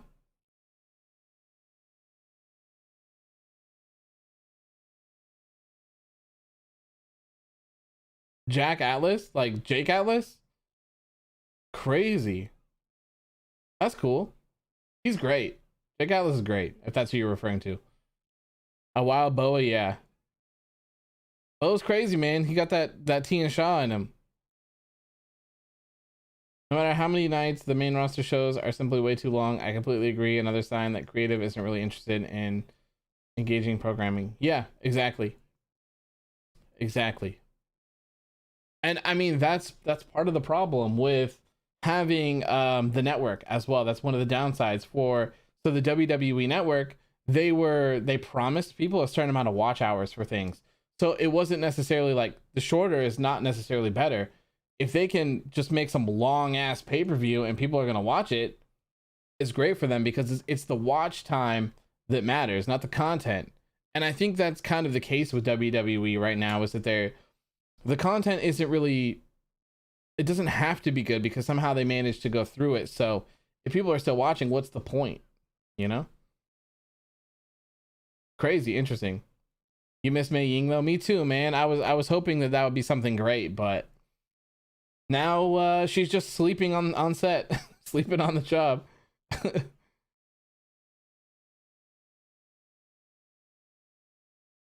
Yeah, this has got to be the end of Tommaso Ciampa in NXT, his title reign.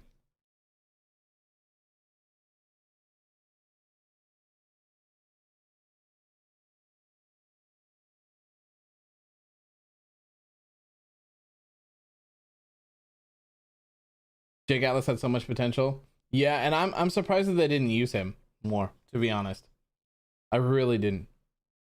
Her name is Wendy Chu. Yeah.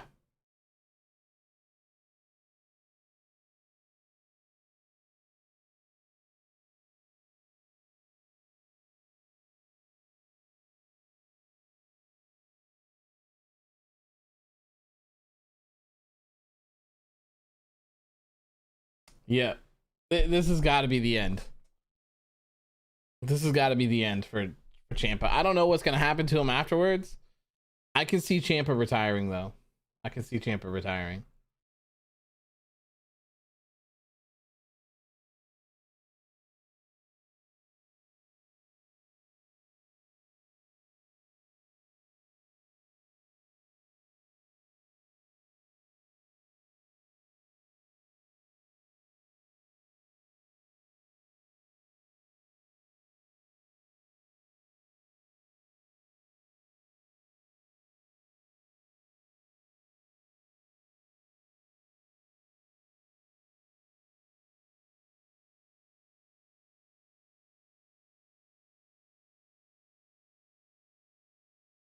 Oh, here we go.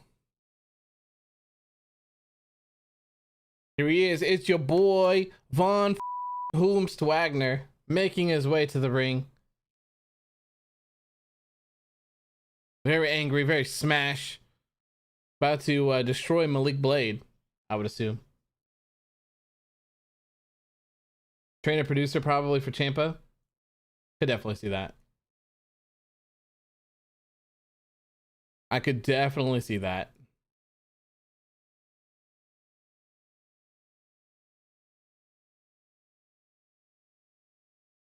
Crazy that Adam Cole's the longest reigning NXT champion. He's currently in AEW. I know, man. I never thought that we would see the undisputed era in AEW. You know, it kind of felt like they would always have been like the golden people of NXT, you know, the golden faction. Like it was always going to be like the undisputed era versus like the elite, kind of like how you have like the elite versus the New Day, like always separate. Here we are. They're all in the same company now. It's crazy. Ciampa will lose the title, get the rematch, lose the rematch, then he'll either get called up to the main roster, retire, or leave. I don't see him leaving for Impact or AEW. I don't think that he'll continue to wrestle afterwards. I could be completely wrong. Could be completely wrong on that, but I have Ciampa not wrestling anymore afterwards. Whether that is him just retiring completely or him becoming a trainer or a coach, like you guys have mentioned.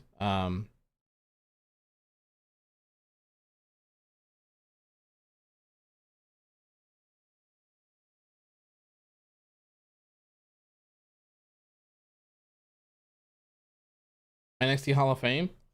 I mean, it would be kind of hard considering most of them are gone.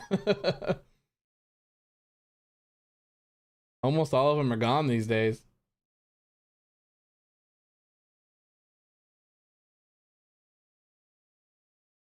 Ooh.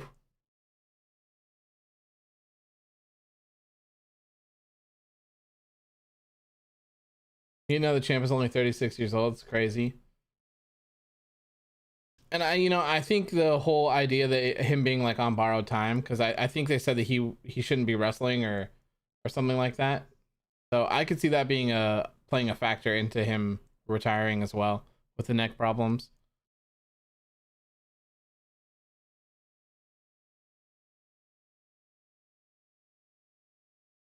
Malik Blade needs to get a win, a sneaky win.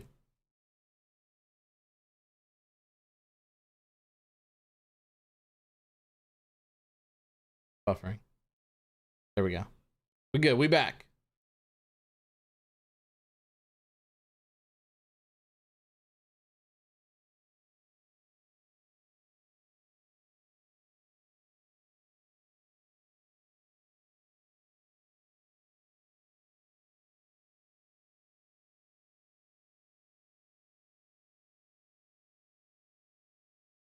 Roll them up.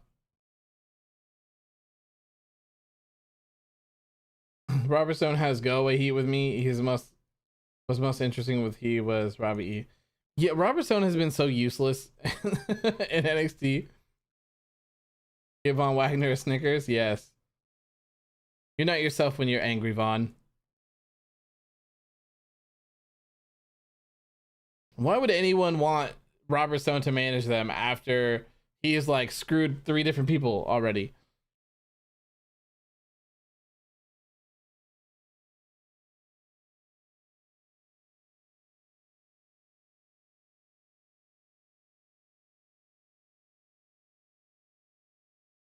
Man, I was gonna laugh so hard if he won from that. Von Wagner is terrible. He used to do an angle slam. High angle slam, please.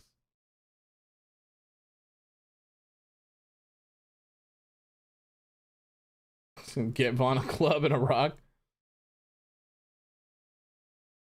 That's it. I don't think any doubters have been silenced, if I'm being honest with you. But, you know, that's okay, commentary.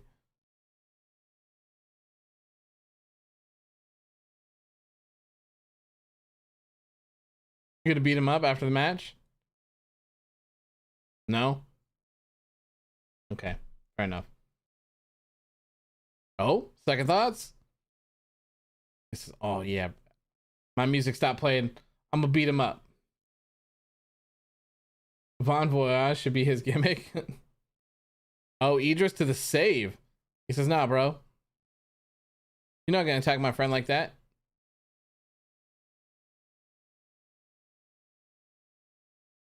Let's fight at New Year's Evil.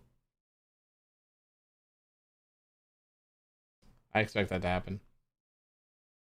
All of Robert Stone's clients have either been called up to the main roster or have been released. Speaking of, has Aaliyah been on the main roster? Didn't she have like a match? And I don't recall seeing her on anything yet. I haven't seen her on anything for a while.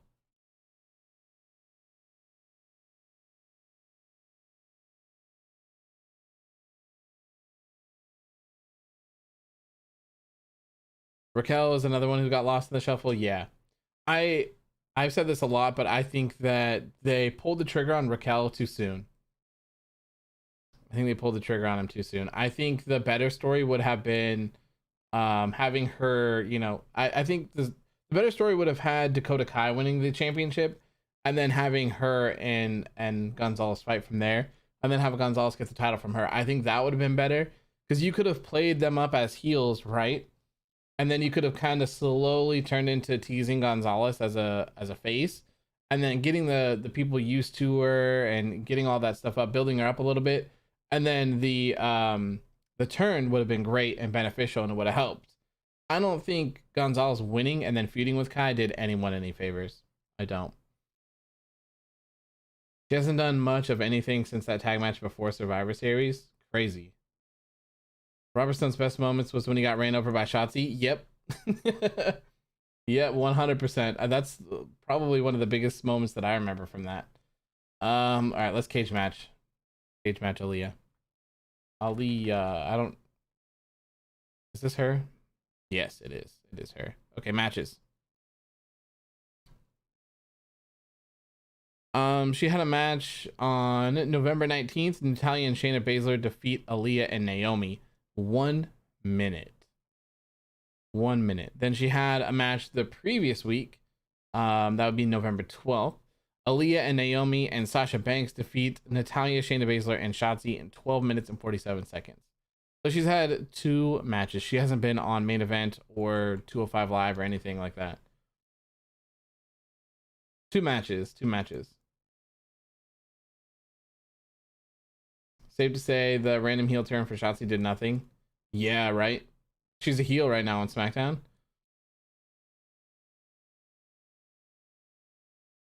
Plus there was that downtime right after Raquel won the title and Dakota was just tagging along. Wasn't a good lead up. Yeah.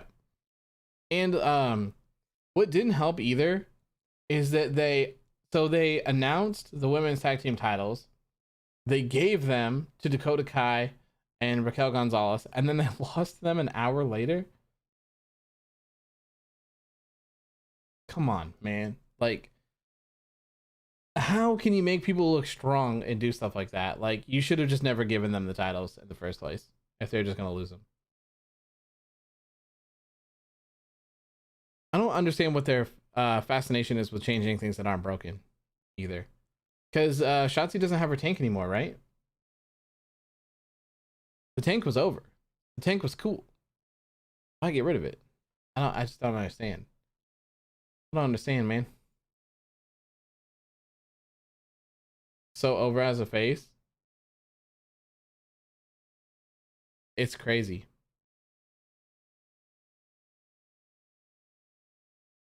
But I don't understand. I feel like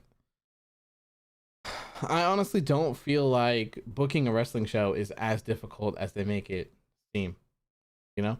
Of course, you're going to have to navigate through things like right now when everyone has COVID and people being sick, you know, travel restrictions, whatever it is that pops up, injuries, contracts, stuff like that. But the shows like should almost, at this point, the show should be like on autopilot, right? If you're doing your job every single week, then this show that you write should almost automatically, in theory, kind of write what's kind of going to take place next week with progressing stories and stuff like that. But I feel like what they do is they just try to I don't know, they try to make things more difficult than they need to be, and I think it really comes across and you notice how difficult and how convoluted it all is. Like there doesn't need to be 10 people, 20 people, whoever it is that are writing. You don't need that many people to write a wrestling show. You just don't. It doesn't make sense. And going through so many revisions and so many people, I think that definitely hurts the product a lot. Shotzi doesn't fit as a heel. I know that she is a heel, but I haven't seen anything that they've done with her. She's boring now. If it's not broke, don't fix it, man. Don't fix it. And what made it worse was after the heel turn, they had her cut the "fans don't support me" promo. Oh god, man. The "fans don't support me" stuff is so dumb, dude. Like, stop. Stop the nonsense, man. I don't understand why they do that. Like, especially like, I know that they've been doing it with Becky Lynch as well, and it's like, Becky, we legit, like, we got you into the main event of WrestleMania and we made you Becky Two Belts. Like, that was a thing that the fans rallied and made happen. Same thing with Kofi Mania. Like, those were pushed by fans to make happen, and WWE gave us fan service for that WrestleMania. So you can't be like, oh, you know what, fans don't have my back. Like, no, we did. Everyone did. That whole man thing, that was all from the fans pushing Becky Lynch. So it's super stupid to see them come out and say stuff like that. It just doesn't make any sense.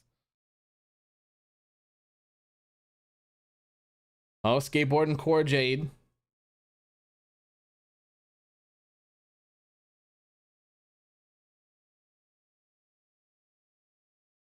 Bro, man, I hope that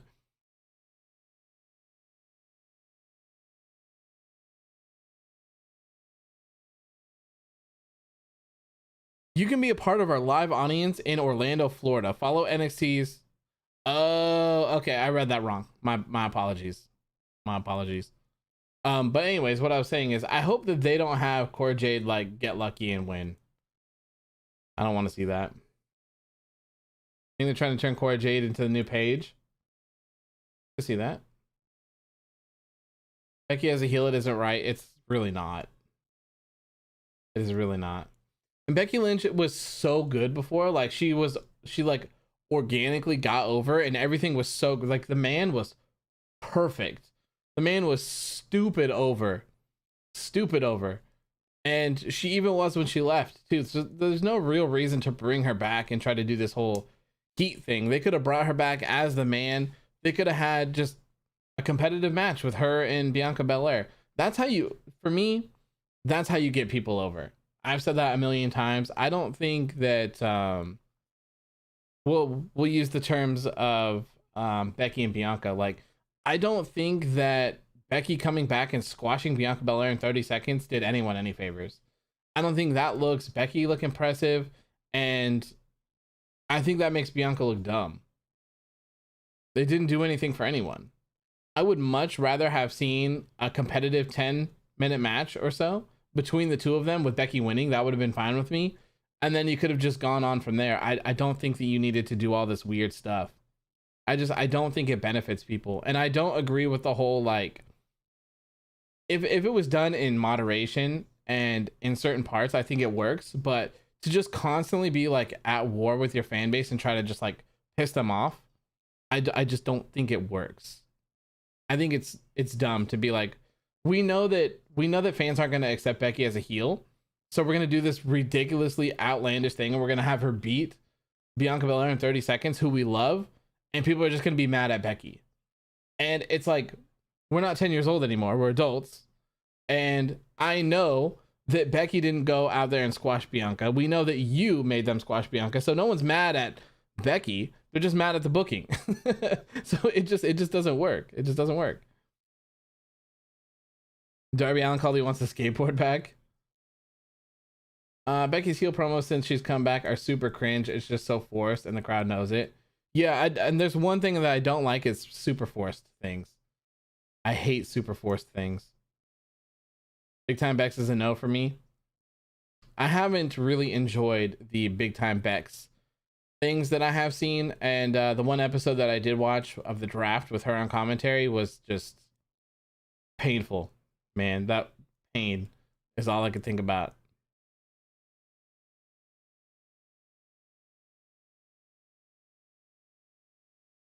Ooh, but can they coexist? Doesn't seem like it. This Raquel is just tagging herself in.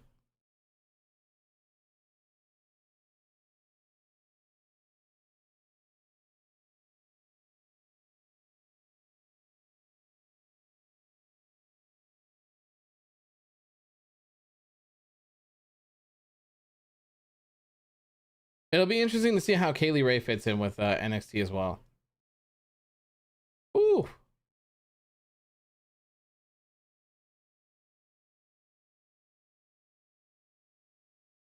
Don't ever put Becky Lynch on commentary. Yeah. I didn't like that. I didn't like that. There was someone else they put on commentary a while ago, and it hurt my soul. I can't remember who it was.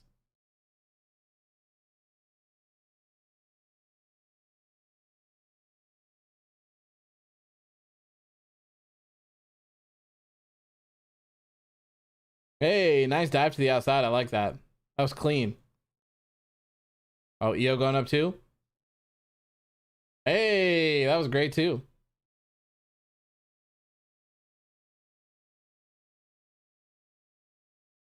It's gonna be Dakota and Cora, right? There's no way they're gonna put EO and Kaylee on there, right? Literally 2-on-2, all teams are faces. What do you think of the issue Charlotte had with Becky before Survivor Series? It sounds like real life friendship was destroyed over dumb creative choices. I mean, I don't know what to believe of it. I saw an interview where Becky said that they kind of had like real life problems. I don't know. I think that, you know, at some point both of them or one of them just kind of got too much into it, got too worked up, and then it just didn't end very well. You know?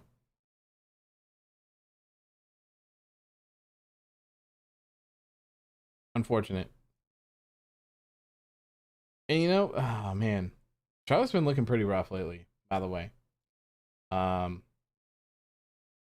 I don't know. I just keep seeing like clips of her like missing moonsaults and stuff like that. I wonder what's going on. I don't ever remember her being that like rough, you know? I thought she was way more consistent back in the time, but I don't know, maybe it's just she has no chemistry with her opponent. I can't remember who it was, but I think it doesn't help when she tries to do Andrade's moves either. The double moonsault and the fake kick to the elbow. Charlotte's current title run is so bad. Who was she? I read it earlier, but I already forgot. She defending it at day one.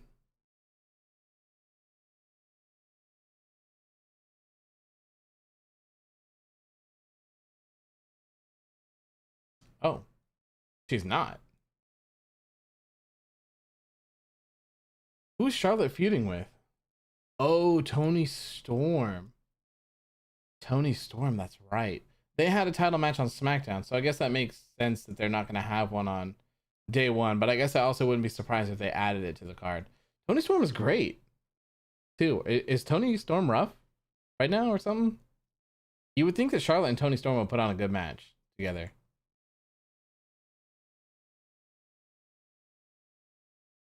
In my opinion, all the hate and backlash she's receiving is destroying Charlotte. I could definitely see like that getting to her. It's got to be hard. It's got to be hard. Yeah, you know, a lot of people aren't able to separate like. Well, I mean, I don't know how much of the Charlotte character is her, but it's really hard for people to separate characters that they play and then themselves in real life. So it can't be very easy to like, you know, post something on Instagram or Twitter or something like that and just have like 100 people tell you that you suck or something, or you know. I can definitely see how that would get to some people, especially like it's got to be hard with bad creative and like bad booking from WWE. That's gotta be really frustrating because I see that a lot. You know, Karrion Kross, for example, I just saw an interview with him and Scarlett talking about like the changes and stuff like that. Like, it's got to be hard to like have people post pictures of you in that stupid helmet, like making fun of you and stuff, and not just like be irritated about it and like where you're at and having no control over it. Like, stuff like that's got to be really frustrating.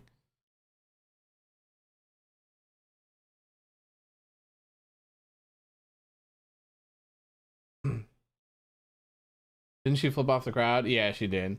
But I mean, I would assume that's all in character, and maybe if not in character, I don't think that's a big deal. Ellie is basically on her own island at this point. Andrade isn't there. Her dad is not in the good graces with the company, and they seem to be doing nothing creatively with her. Andrade's still with her. They're still together. I don't know if that report was fake or if they had some sort of falling out, but they seem to have worked it out. I can definitely see Rick playing some sort of role in that. That's got to be pretty difficult as well. He kind of went off the rails for a little bit in the company. Oh, fair enough. Fair enough. Yeah. You know, I always wonder what would have happened had that Dark Side of the Ring not come out. I feel like they were leading to Ric Flair being the manager of Andrade in AEW. Interesting story with Jake Atlas. AEW wanted to sign him in 2019 as the fifth pillar, but Atlas dreamed of going to WWE. Always, Meltzer even called him to say he would do better in AEW, but he didn't. Crazy. Crazy. Yeah, I think Jake Atlas is really talented. So that'd be cool to see him there. No support system. I could see how that would really grind you down really after the long run. Like dad's not there, boyfriend's not there, fiance, whatever. Um you're not really close with your friends anymore. I can definitely see that taking a toll on her. I wish her the best. I wish her the best. Wait, they going over these days? 2 minutes over already. I don't like the overrun. I'm not a fan of that. Jesus, those knees.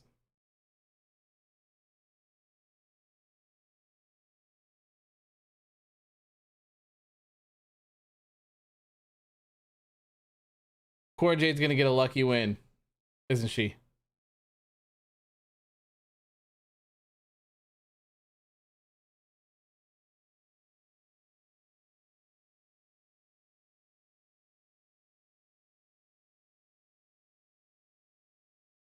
Needs a long break. Yeah, and that's something that I think that they should do as well. Rotate your roster, man. I think it would be important to make people feel more special, for people's mental health, for people's health, for people's booking. Like, just I don't feel like there's one bad reason to not do something like that. And you can get a cheap pop from your own roster. You don't need debuts or anything. You can just take people off of TV for 2 months, 3 months, whatever it is, 4 months, however long specific people need off before they start working again. And then you can come up with something for them. They don't need to be featured. They can take some time off. They can heal up. They can get surgery that they need. They can just heal up from whatever it is. They can get better mentally. And then they can come back. Huge pop, huge surprise for them. And it'll all be good. It'll all be good. Oh, they can't coexist?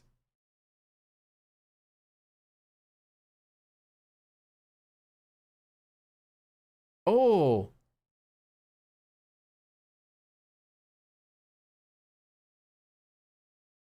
Why would Raquel push Cora Jade off of her? It doesn't matter who wins the match. They both get the title shot.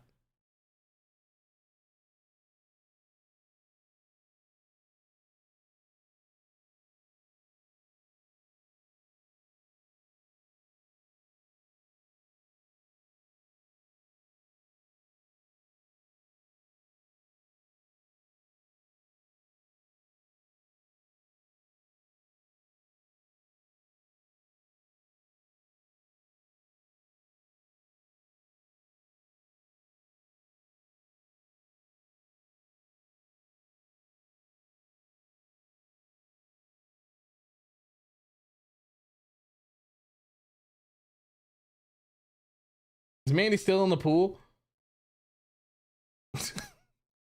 Still in the pool.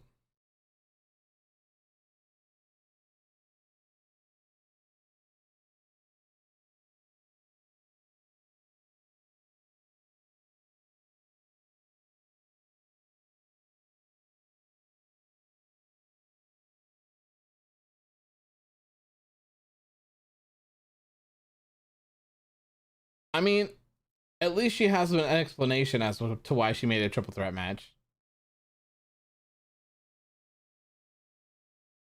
Can they coexist? Yeah. But who does it matter who gets the pin in a match where you both win and you both get a championship opportunity? It doesn't matter. And I'm not a fan of Cora Jade just getting lucky and winning matches. I don't think that's gonna get her over. I really don't. I really do not. Okay. So that is it for NXT 2.0 tonight. Not the biggest fan of tonight's episode, if I'm being honest with you. This one was a little rough. Advertising 2 matches and not having them, distractions, lots of not my cup of tea stuff for tonight.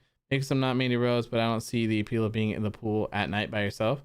Yeah, I don't either. They could at least make it a hot tub, you know. I don't know. It's crazy. It is crazy. Okay, so that's gonna do it for today. Thank you guys for tuning in. I appreciate it. I'm gonna be here in 2 hours. We're gonna be playing some more Genshin Impact. I was planning on doing a SmackDown watch along. I did not know that it was on Christmas Eve, or sorry, not Christmas Eve, New Year's Eve. So I'm not sure if I'll be home for that or not. And from what I understand, Ayana was saying it's not actually an episode of SmackDown. It's going to be like a top moments thing. So I don't know if that's even something that people would be interested in watching. So that is still kind of up in the air. Not necessarily sure if that's going to happen. I'll probably post if something's going down. Gaming related as well. If you're into the gaming stuff here, I have an episode of Halo, episode 3 of Halo 3 coming up in the morning as well. So it should be a good night. We're going to be grinding a lot of Genshin Impact, a lot of the it's a Leeway Archon Quest, I believe is what we're doing right now. So pretty fun game. It's pretty cool. It's free to play if you want to play it yourself. So yeah, I'll be here in about 2 hours. We'll be grinding for that. Thank you guys for tuning in, and I will keep you all up to date with SmackDown and what's going on. So thank you guys for tuning in. I will see you later. Have a good rest of your night. Peace.